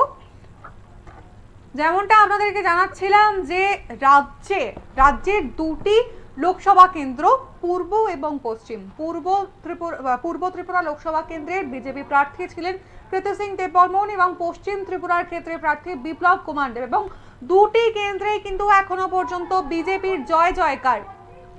কারণ পশ্চিম ত্রিপুরাতে এখনো পর্যন্ত বিপ্লব কুমার দেব প্রায় 3 লক্ষ ভোটে এগিয়ে রয়েছেন। তিনি আশিস কুমার সাহার বিরুদ্ধে লড়ছিলেন এবং আশিস কুমার সাহাকে পিছনে ফেলে তিনি 3 লক্ষ ভোটে এগিয়ে রয়েছেন। ঠিক একইভাবে পূর্ব ত্রিপুরা আসনের চিত্র যদি আপনাদেরকে জানাই, যে পূর্ব ত্রিপুরা আসনেও কিন্তু সিপিআইএম প্রার্থী অর্থাৎ ইন্ডিয়া জোটের প্রার্থী রাজেন্দ্র রিয়াংকে পিছনে ফেলে এগিয়ে গিয়েছেন 2.5 লক্ষ ভোটে কৃতি সিং দেব বর্মন। এর পাশাপাশি 7 রামনগর উপনির্বাচনেও কিন্তু আজকে ভোট গণনা চলছে এবং সেখানেও কিন্তু বিজেপির জয় জয়কার। সেখানেও কিন্তু এগিয়ে রয়েছেন মেয়র দীপক মজুমদার। সেক্ষেত্রে রতন দাসকে তিনি প্রায় 7,000 ভোটের মার্জিনে পিছনে ফেলে তিনি 10,000 ভোটে এগিয়ে রয়েছেন।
সামনে দেখা যায়, এটা কিছু বলা যায় না।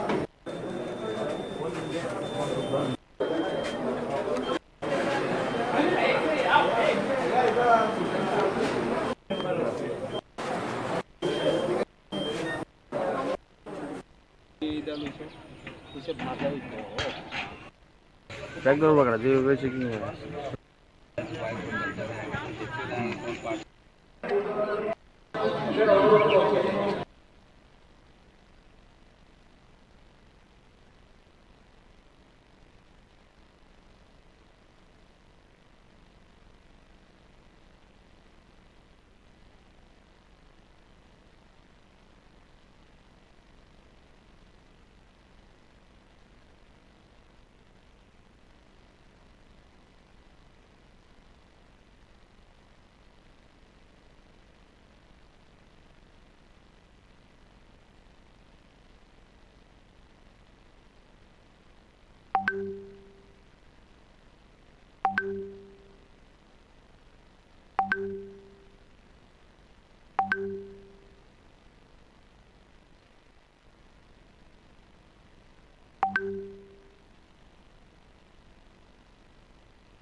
এই মুহূর্তে ভোট গণনা প্রস্তুতি এবং এই গোটা সকাল থেকে কি পরিস্থিতি চলছে ধর্মনগরে সেটা জানতেই এই মুহূর্তে আমাদের সঙ্গে ফোন লাইনে রয়েছেন কিশোর রঞ্জন হর, আমাদের সংবাদ প্রতিনিধি। কিশোরদা, কি পরিস্থিতি ধর্মনগরে? দেখো শৈলীজি, আজ সকাল থেকে কিন্তু উত্তর ত্রিপুরা জেলা বিশেষ করে ধর্মনগর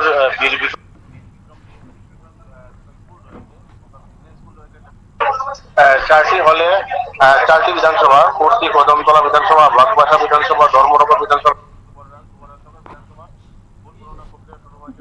থেকে এখন পর্যন্ত কুর্তি, কদমতলা 2টি রাউন্ড, বাগবাসার 4টি রাউন্ড, ধর্মনগরের 4টি রাউন্ড এবং যুবরাজনগরের 5ম রাউন্ড কিন্তু ইতিমধ্যে ঘোষণা করা হয়ে গেছে।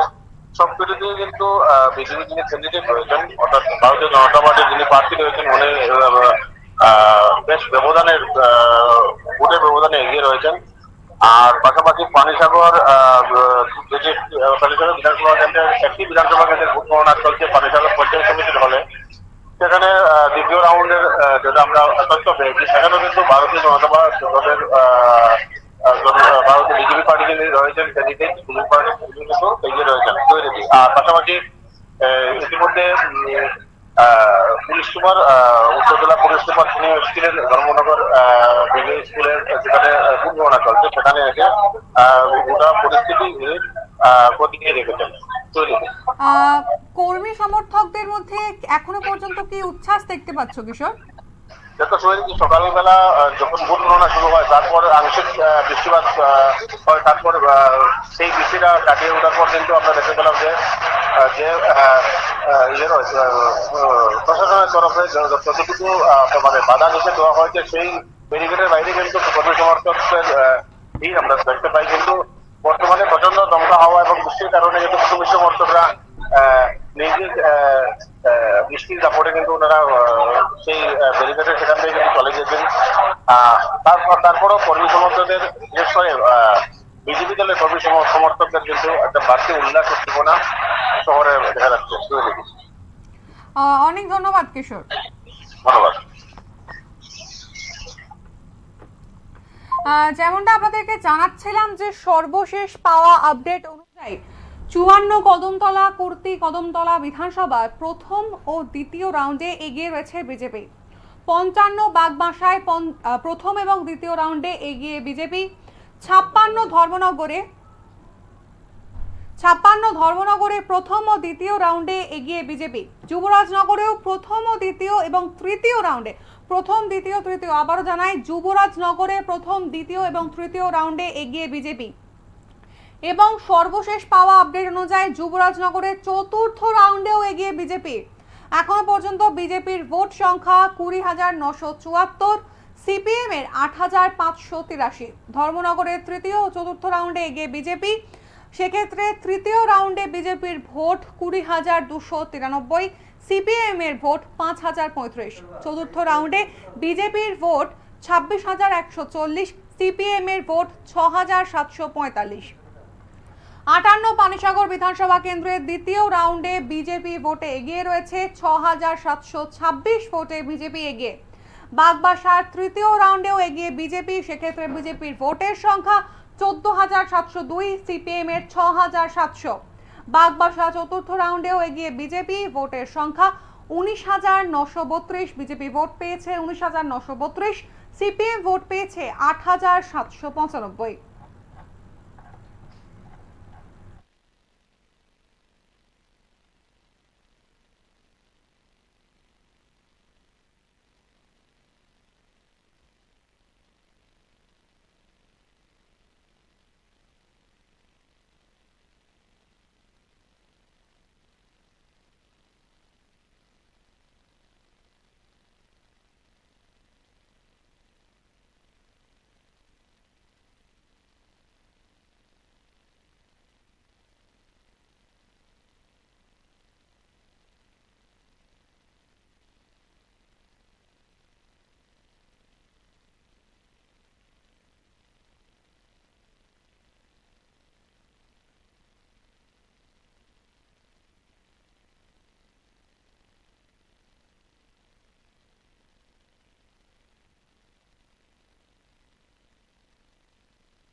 এখন পর্যন্ত তো সেকেন্ড রাউন্ড গণনা শেষ হয়েছে, থার্ড রাউন্ড শুরু হবে, 10 রাউন্ড হবে রামনগরের গণনা।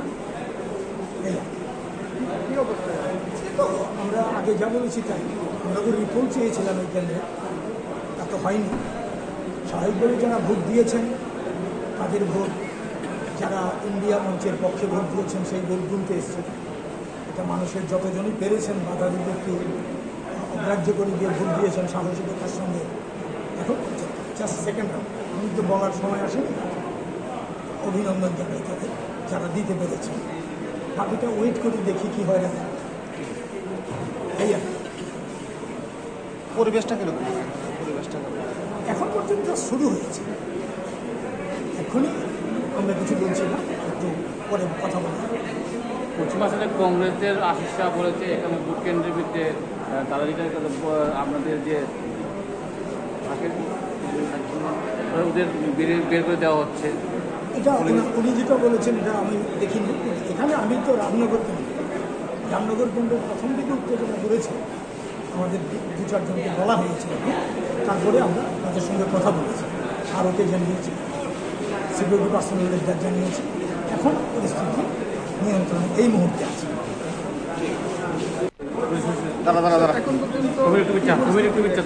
এখন পর্যন্ত তো সেকেন্ড রাউন্ড গণনা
নমস্কার, আপনারা দেখছেন নিউজ নাও। আপনাদের সঙ্গে রয়েছে আমি সহেলি।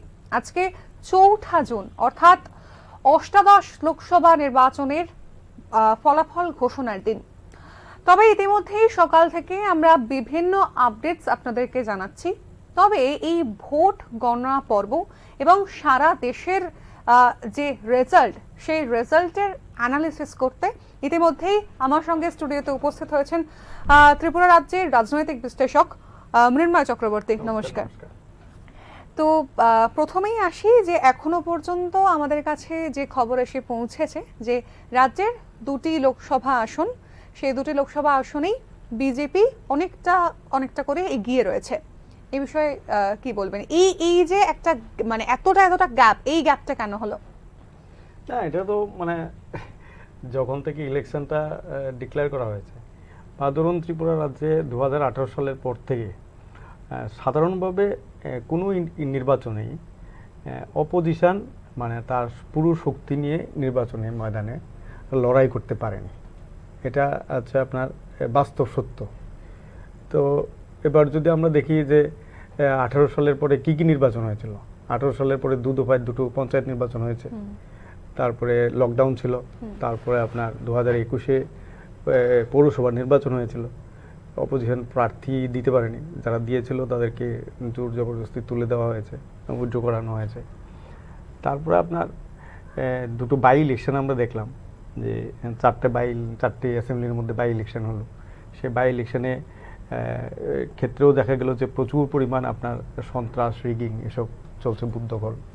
এটা মিডিয়ার মধ্যে আমরা দেখেছি, আমরা তো আর অন্য কোথাও দেখিনি, মিডিয়াতেই আমরা এগুলি দেখেছি। তো সেদিক থেকে বলা যায় বা ধরুন এইবারের ইলেকশনের সময়ও যারা পূর্ব ত্রিপুরা আসনের বা পশ্চিম ত্রিপুরা আসনের যারা প্রার্থী ছিলেন, তারাও ধরুন নির্বাচনী প্রচারে যেভাবে অপোজিশনকে মানে যেটা বলা হয়েছিল যে 1 লাখের নিচে তাদেরকে রেখে দিতে হবে, 1 লাখ ভোট যাতে 1 লাখের কম যাতে ভোট পায় অপোজিশনকে, সেটা রেখে দিতে হবে, তার কম যাতে তারা পায়। এটা মানে এটা অপোজিশন রুলিং পার্টি বলেছিল, রুলিং পার্টির যিনি ক্যান্ডিডেট উনি বলেছিলেন। তো ইলেকশন কমিশনের কাছেও এটা কমপ্লেইন ছিল। ইলেকশন কমিশন বলেছেন এটা model code of conduct implement হওয়ার আগে এই ধরনের বক্তব্য ছিল, সুতরাং সেটা এই মডেল কোড অফ কন্ডাক্টের মধ্যে পড়ে না। বা ধরুন পূর্ব ত্রিপুরা আসনের ক্ষেত্রেও এটা বলেছিল ইলেকশনের সেরে দেখা যাবে যে অপোজিশনের লোকরা ঘর থেকে বেরোতে পারবে না। এরকম মানে বিভিন্ন ধরনের পলিটিক্যাল যারা ইলেকশনের রেসের মধ্যে আছেন তারাই বলেছে। তার জন্য বলছি যে ইলেকশনে বা ইলেকশনের দিনও আপনি দেখবেন ইলেকশন আগে পরে সব সময় একটা সন্ত্রাসের একটা বাতাবরণ। এই আগরতলা শহরে আপনি দেখুন মানে পুলিং এজেন্ট 5:30টার সময় গিয়ে পুলিং স্টেশনে ঢুকতে পারেনি, তাদেরকে বের করে দেওয়া হয়েছে মেরে ধরে। আর ইলেকশনের দিনও এটা দেখা গেছে। এই স্টুডিওতে আমি ছিলাম 19 তারিখে, তখন দেখেছি বিভিন্ন ধরনের ঘটনা যে সামনে আসে। তো স্বাভাবিক কারণে এটা তো ধরুন ইলেকশনটা যে একতরফা হবে সেটা আগে থেকেই বোঝা গিয়েছিল, আর রেজাল্ট তারই দিক নির্দেশ করে রেজাল্টে এক বেশি হচ্ছে, কারণ হিউজ মার্জিন আছে, হিউজ মার্জিন। তো সেটা মানে এমনকি আপনার 10টার পরে পুলিং বুথগুলিকে প্রিসাইডিং অফিসার যারা থাকেন তাদের উপরেও আপনার চাপ সৃষ্টি করে পুলিং বুথগুলিকে দখল করে নেওয়া, সেসবও ঘটেছে।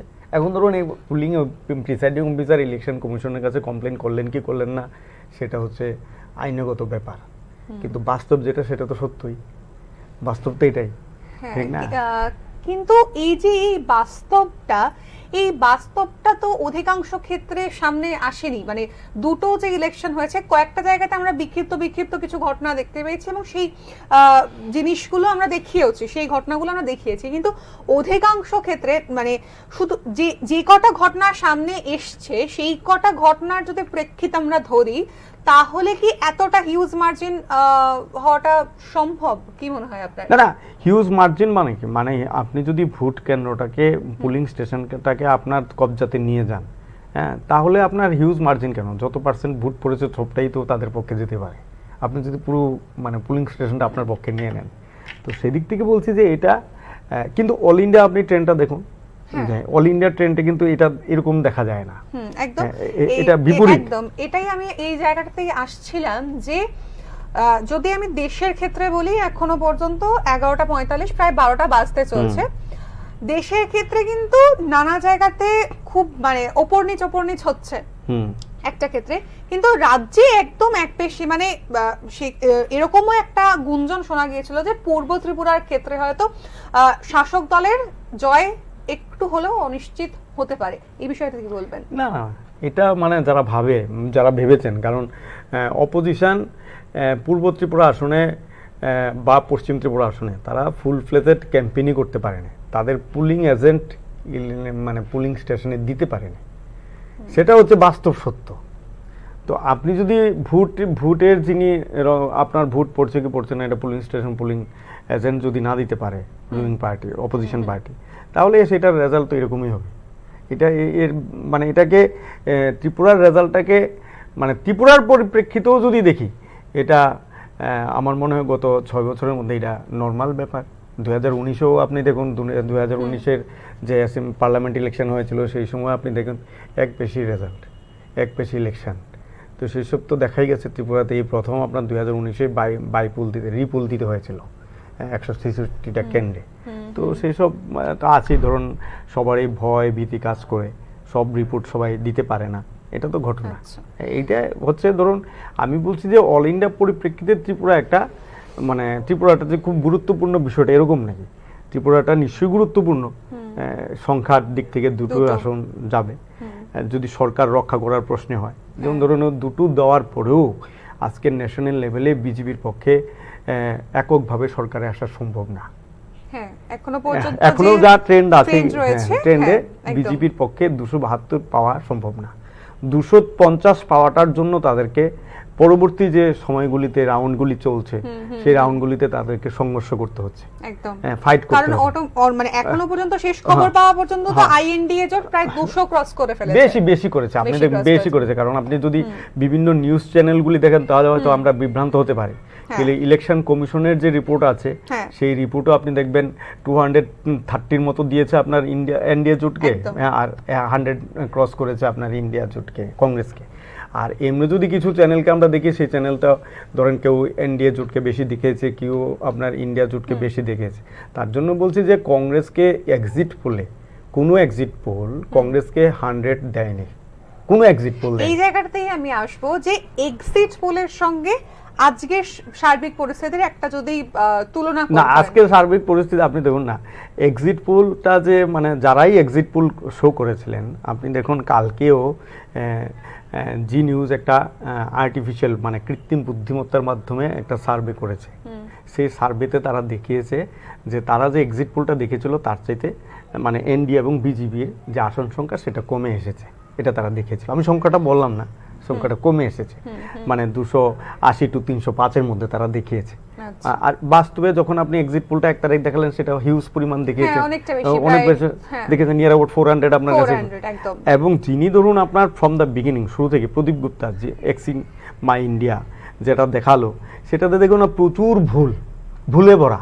যেখানে কংগ্রেস দাঁড়িয়েছে 9টা সিট, সেখানে দেওয়া হলো আপনার মানে 15 থেকে 16টা সিট হচ্ছে, 10টা বিজেপিকে দেওয়া হচ্ছে, 13টা 14টা, ঠিক আছে না। ছোট লেফট পার্টি আপনার ঝাড়খণ্ডে সে একটা সিট দাঁড়িয়েছে, তাকে দিয়েছে 3টে সিট। এরকম মানে আপনি যদি একটা কোন স্টেটে কোন পলিটিক্যাল পার্টি কতটা সিটে কন্টেস্ট করছে, টোটাল সিট কত, আর আমি মধ্যপ্রদেশে আপনার আছে 29টা, আপনি দিচ্ছেন আপনি 33টা, ঠিক না, রাজস্থানেও আপনি বেশি দিচ্ছেন। তার জন্য বলছি এগুলি হচ্ছে মানে যারাই দিচ্ছে তারা আপনার ঠান্ডা করে বসেই রিপোর্টগুলো বানায়, তারা জানে না কোন আসনে কোন কেন্দ্রে কতটা সিট কোন পার্টি দাঁড়িয়েছে, সেসব তারা জানে। কারণ হচ্ছে আপনার দেখুন তারা কিন্তু একটা ভোট শেয়ারটা কতটুকু বাড়তে পারে কমতে পারে সেটা হিসাবটা দেয়নি তারা, এক্সেপ্ট সিএসডিএস নীতি লোকনীতি যেটা, সেটা কালকে তারা যে সার্ভেটা দিল, সেই সার্ভেটাতে তারা 3% ভোট ইনক্রিজ দিয়েছে বিজেপিকে, আর 4% ভোট ইনক্রিজ দিয়েছে কংগ্রেসকে, এটা দিয়েছে। তো 1%-এর ডিফারেন্স, তো তার মানে কি কাটে কি টক্কর, টক্কর। আর সেটাই কিন্তু আজকে দেখুন আপনার ইলেকশন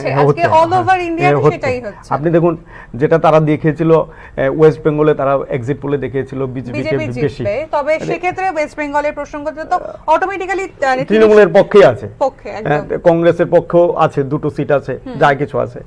আপনি দেখুন এবং মহারাষ্ট্র ওই দুটো সিট কিন্তু ওয়েস্ট বেঙ্গলের ক্ষেত্রে আপনি ধরা আর বাঁধা কিন্তু ধরুন কংগ্রেসের। আমরা ত্রিপুরা যারা মিডিয়া আমরা কিন্তু বারবার ওয়েস্ট বেঙ্গলের ইলেকশনের সময়ে যত ধরনের টেরর আমরা মানে ইলেকশনে এই মিডিয়াতে আমরা দেখানোর চেষ্টা করা হয়েছে।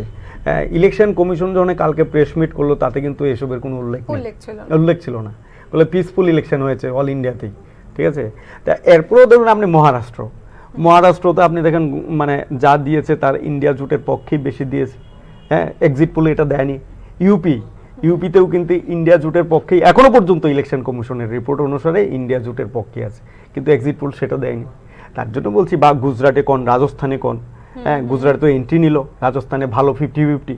তার জন্য বলছি যে আপনি দেখুন কিছু জায়গা তো আপনি এটা দেখুন যে এটা কিন্তু একটা প্রথম ফার্স্ট 3 রাউন্ড পর্যন্ত প্রাইম মিনিস্টার ওনার কেন্দ্রে কিন্তু পিছিয়ে ছিলেন। এটা কিন্তু একটা বড় সিগনিফিকেন্ট, এটা একটা সিগনিফিকেন্ট যেখানে 10 লক্ষ ভোটে জেতার ব্যাপার ছিল, সেই জায়গাতে প্রাইম মিনিস্টার আপনার 3 রাউন্ডে পিছিয়ে থাকা, যদি এখন উনি লিড করছেন, কিন্তু এটা সাংঘাতিক সিগনিফিকেন্ট। কিন্তু তার মানে ভোটের যে মার্জিনটা, সেই মার্জিনটা কমে যাবে এবং পিপলসের একটা ডিট্রাস্ট, আপনার প্রতি ট্রাস্ট করার ক্ষেত্রে একটা কোথাও একটা প্রশ্নচিহ্ন আছে, এটা কিন্তু দেখা যায়।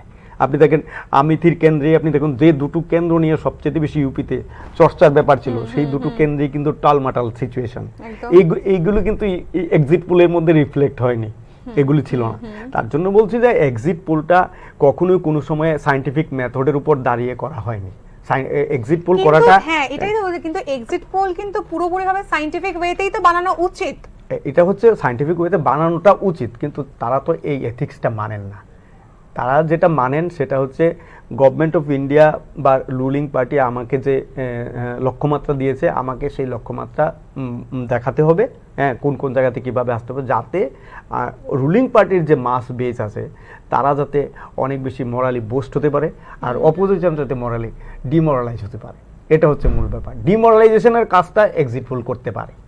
এই ডিমোরালাইজেশনের একটা বিষয়ে আসি, এটা আজকের ক্ষেত্রে বা এক্সিট পোল বেরোনোর ক্ষেত্রে না, আমি ভোট চলার সময়তে বলি, ভোট শুরু হওয়ার আগে, মানে 16 এপ্রিলের আগের কথা আমি বলছি, 19 এপ্রিল 16 এপ্রিল, ওই তখন একটা সময় দেখা গিয়েছিল দেশের বিভিন্ন প্রান্ত থেকে কিন্তু এই কথাটা বারবার উঠে আসছিল, বিভিন্ন ন্যাশনাল মিডিয়া থেকে শুরু করে সবাই এই কথাটা বারবার বলছিলেন যে প্রধানমন্ত্রী নরেন্দ্র মোদী আর যাই করুন না কেন বিরোধীদের প্রচন্ড পরিমাণে স্ট্র্যাটেজিক্যালি ডিমোরালাইজ করেন। আপনি এই কথাটা কতটা সমর্থন করেন?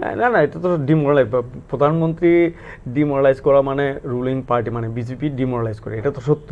কারণ আপনি দেখুন ঝাড়খণ্ড মানে ভেঙে পড়ে কি, তাতে কি বিজেপি না, যদি ভেঙে পড়তো, হ্যাঁ, বিজেপিটা যদি ভেঙে পড়তো তাহলে বিজেপিতে অপোজিশনের এই রেজাল্টটা হতো না, তো এই যে ট্রেন্ডটা এটা হতো না যদি ভেঙে পড়তো, বরং তারা দাঁতে দাঁত চেপে লেগে তারা কিন্তু লড়াইটা করেছে।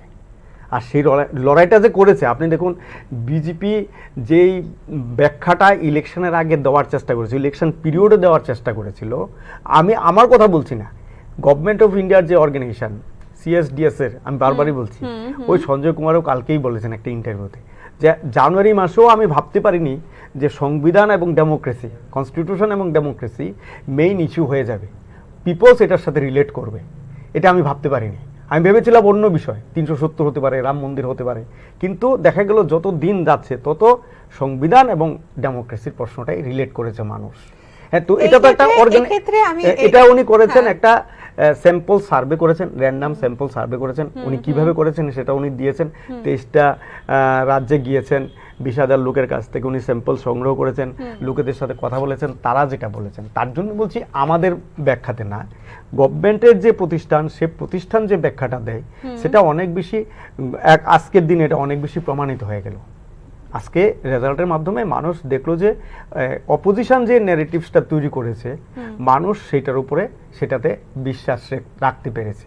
কারণ কংগ্রেস 2019-এ 52, এবার যদি 100 ক্রস করে যায়, অপোজিশন আপনি দেখুন যেখানে যেই অপোজিশনকে আপনার উদ্ধব ঠাকরে এবং এনসিপি, হ্যাঁ, শারদ পাওয়ারের পার্টিকে ভেঙে তুলে আপনি একটা গভর্নমেন্ট বানালেন, সেই জায়গায় দেখা গেল তারা মেজরিটি পেল, আপনি সেই জায়গায় লুজার হলেন। ইউপিতে আপনি দেখুন একদলীয় শাসন, হ্যাঁ, 2 বারের ক্ষমতায় আছে তারা, সেই জায়গাতে সমাজবাদীর হাওয়াতে আপনি টিকতে পারলেন না, আপনি মেজরিটি পেলেন না। বেঙ্গলে সবচেয়ে বেশি আপনার বিজেপির সমস্ত ক্যাম্পেইনের সেন্টারেই ছিল ওয়েস্ট বেঙ্গল। হ্যাঁ, আর বিজেপি যদি আপনার উড়িষ্যা এবং ওয়েস্ট বেঙ্গলে তারা যদি পা না রাখতে পারে তাহলে তারা অল ইন্ডিয়া পার্টি হতে পারে না। এটাকে সবসময় বলা হয় উত্তর ভারতের পার্টি, হিন্দি বলয়ের পার্টি বলা হয়। তার জন্য অপোজিশন একটা স্লোগান দিয়েছিল, সাউথে হাফ, নর্থে হাফ, এটা বলেছিল। হ্যাঁ, এই স্লোগানটা দিয়েছিল। তাদেরকে প্রমাণ করা দরকার ছিল যে আমি পূর্ব ভারতে আমার যাতে এন্ট্রি থাকে। তা আপনি দেখুন বেঙ্গলে তাদের এন্ট্রিটা তো গতবারের চাইতে কমে যাচ্ছে। হ্যাঁ, কমে যাচ্ছে না, গতবারের চাইতে কমে যাচ্ছে না। গতবারে 10টা সিট পেয়েছিল, গতবারে পেয়েছিল 18টা সিট, 18টা। হ্যাঁ, এবার হচ্ছে 10টা, 10 এখনো পর্যন্ত 11টা, মানে দেখাচ্ছে তাহলে আমি রাউন্ড ফিগারে বললাম দেখাচ্ছে, তার মানে কি কমে যাচ্ছে? তো কমছে, এবার এখনো মানে আরো তো প্রসেসিং। না, আমি বলছি কমছে আপাতত তো যেটা দেখানো হচ্ছে সেটাতেই আমরা বলছি যে যেটা তারা ছিল যে বিশাল পরিমাণ, মানে তাদের যে হাইপটা তুলেছিল যে 400 পার, এই হাইপটা হচ্ছে 272 ক্রস করা। আর সেই জায়গাতে আমার স্ট্রাইকিং পয়েন্ট হচ্ছে, আমি আগেও বলেছিলাম তারা 272 পাবে না, মানে বিজেপি এক্সক্লুসিভলি একা 272 পাবে। জোটের মধ্যে প্রধান কি? টিডিপি, প্রধান হচ্ছে টিডিপির কোনো মানে ইয়ে নেই, কি জানি গোটারে আপনার আপনি বিশ্বাস করতে পারেন কালকে কার সাথে যাবে কি যাবে না। আপনি নীতিশ কুমারের সাথেও আপনি বিশ্বাস করতে পারেন কার সাথে যাবে কি যাবে না।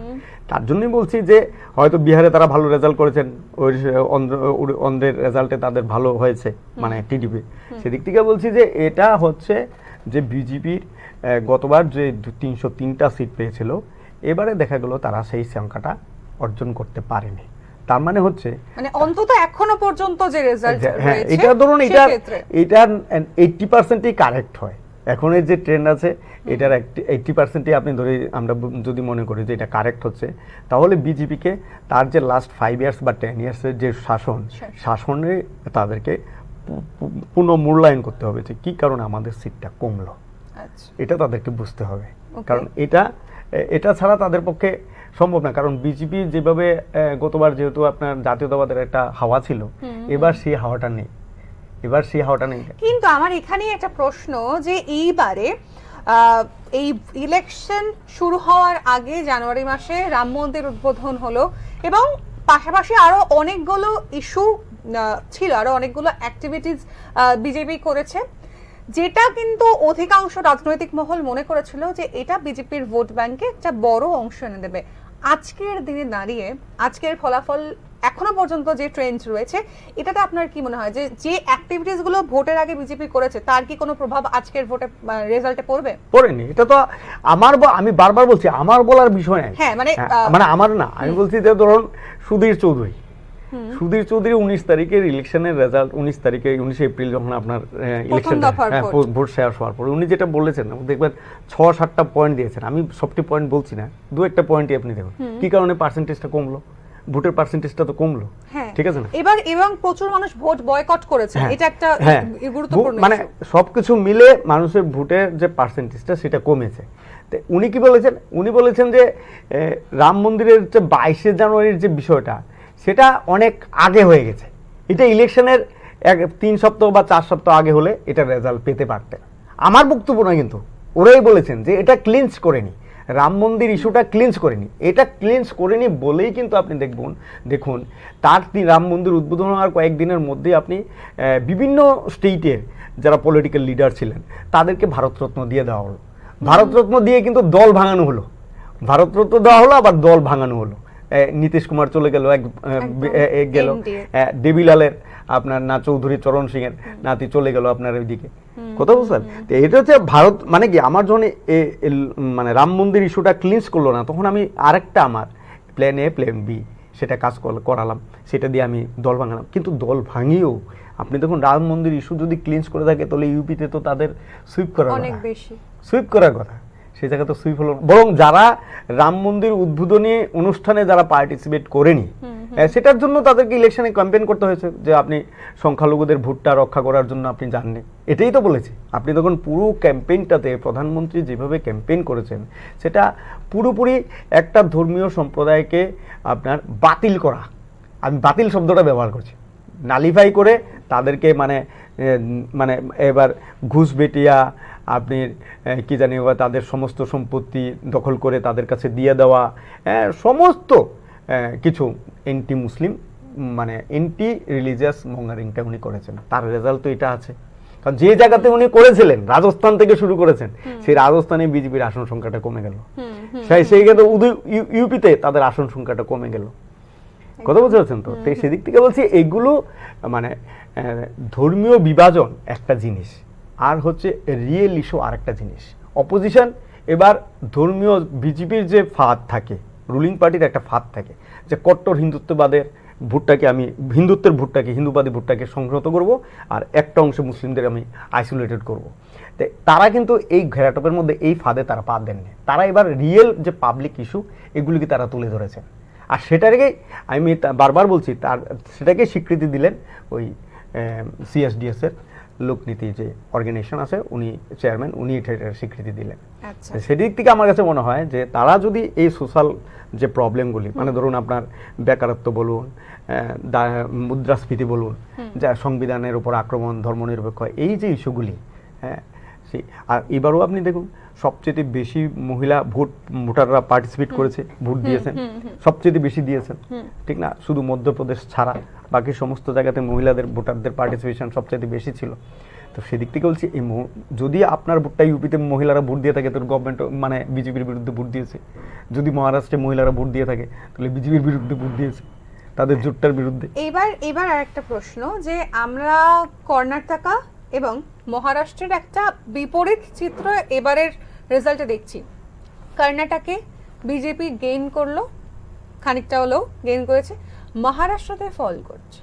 না, কর্ণাটকে মানে দ্যাট মিনস কর্ণাটকে তো 2019-এ 28টা সিটের মধ্যে 25টা বিজেপির ছিল, তো এবার তো 25টা পায়নি, মানে এখনো পর্যন্ত ধরো 25টা পায়নি তো, হ্যাঁ এখনো পর্যন্ত 25টা। এখন কংগ্রেসের আকাঙ্ক্ষা অনুসারে, কংগ্রেসের প্রজেক্ট অনুসারে, কংগ্রেস কালকেও তারা বলেছে আমরা 15টা সিট পাবো, হ্যাঁ, সেটা নাও পেতে পারে, কিন্তু 25টা থেকে তো তারা কমাতে পেরেছে।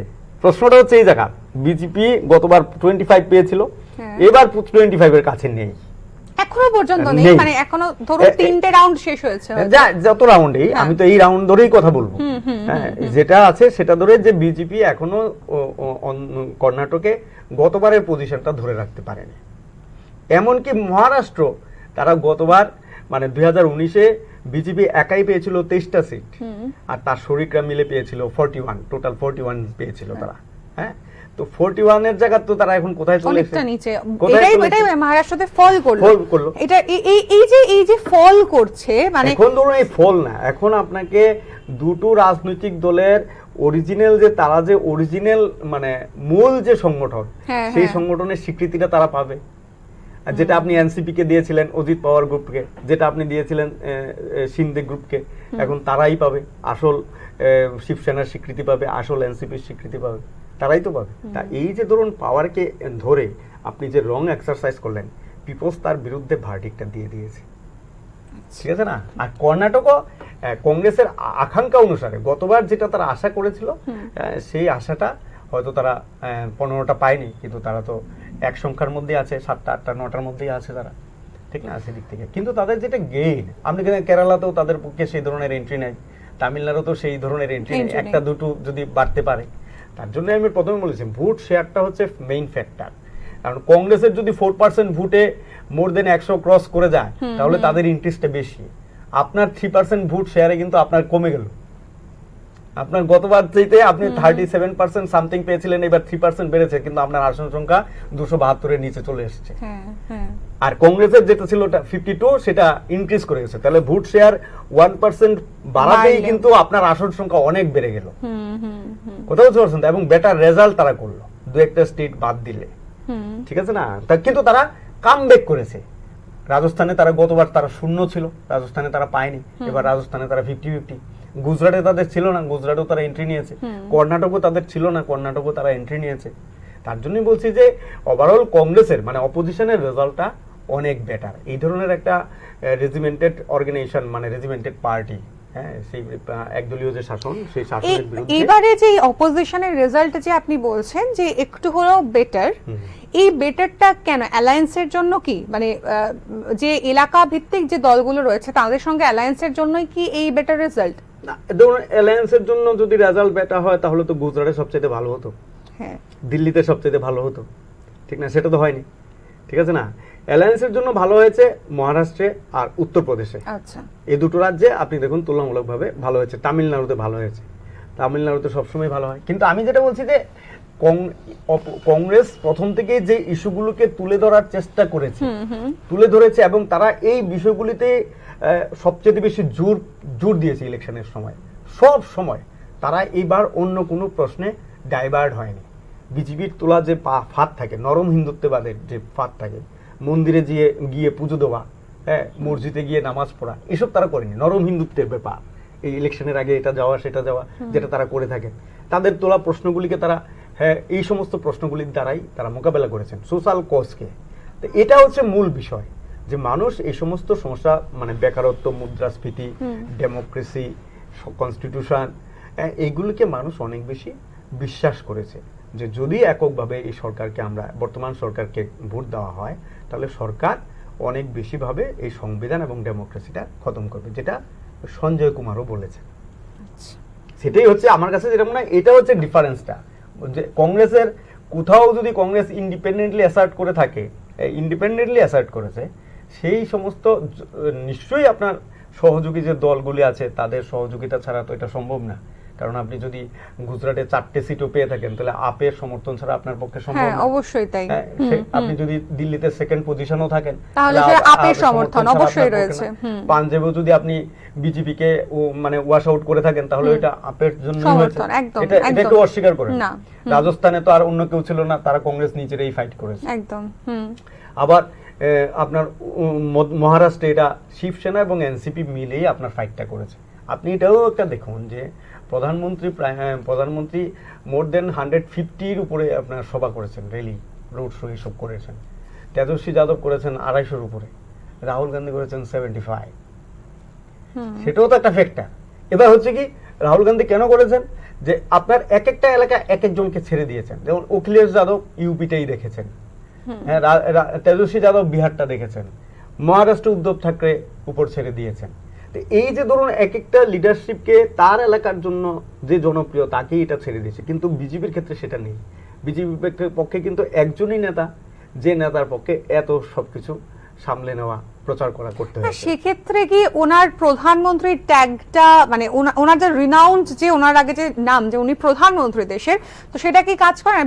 এনডিএ জোট তো সেটাকে ইউটিলাইজ করার চেষ্টা করে না, কারণ প্রধানমন্ত্রীর ট্যাগটাকে খড়কুটোর মতো ব্যবহার করলে কি করে হবে?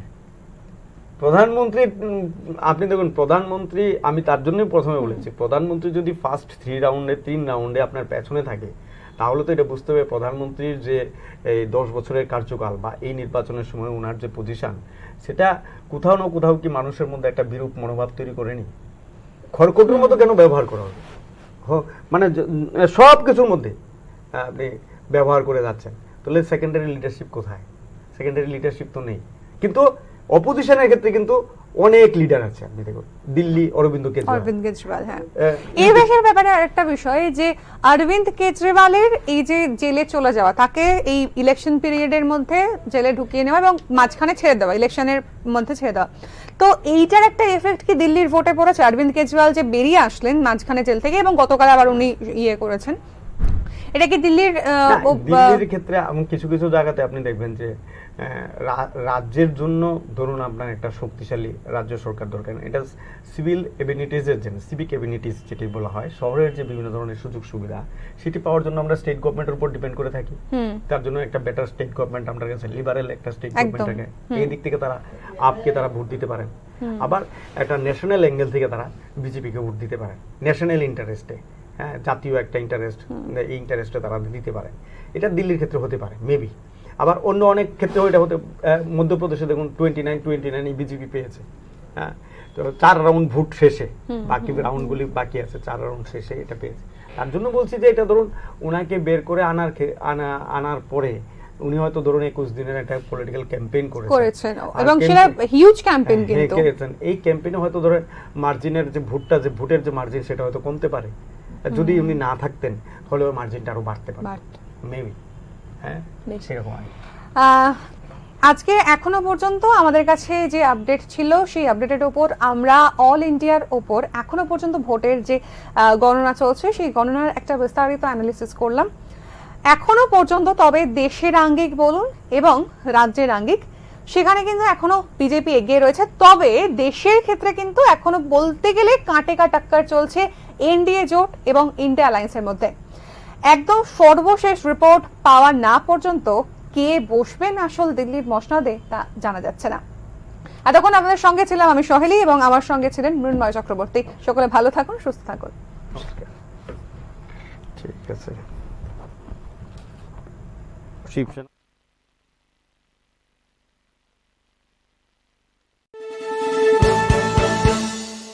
আপনি দেখছেন নিউজ নাও, আমরা জানি কোনটা খবর। শোনো শোনো ভোজন রসিক, শোনো মন দিয়া,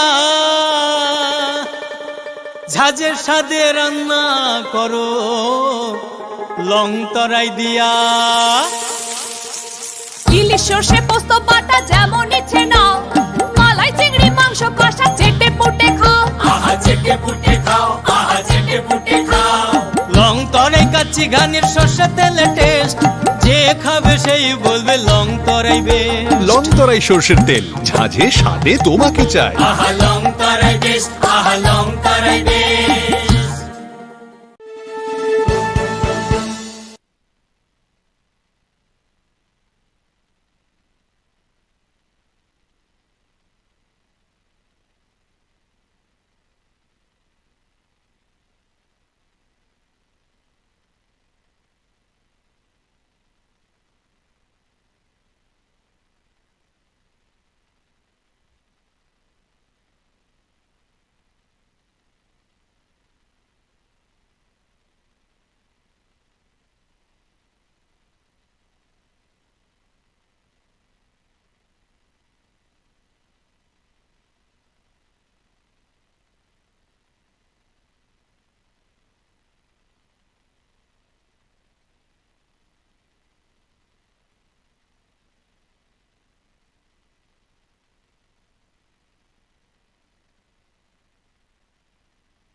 पूरे 60 काउंटिंग हॉल्स में जो डिफरेंट 20 लोकेशन में चल रही है। अभी जगह काउंटिंग चल रही है, अकॉर्डिंगली जो वहाँ के AROs हैं वो एनकोर के थ्रू डेटा फीड कर रहे हैं, लोकल लेवल पे भी बता रहे हैं, और आपने ECI की website, voter helpline app, voter turnout app के थ्रू भी देख सकते हैं। हम यहाँ जस्ट त्रिपुरा 1 वेस्ट की यहाँ पे जो 14 असेंबली सेगमेंट्स है उसका ओवरऑल काउंटिंग कैसा चल रहा है, कहीं किसी टाइप का कोई असुविधा तो नहीं है, कोई किस वे में इसको और फास्ट किया जा सकता है, वो सब देखने के लिए आए थे। तो ओवरऑल सब ठीक चल रहा है। आपका पोस्टल बैलेट की काउंटिंग भी हो रही है यहाँ पे।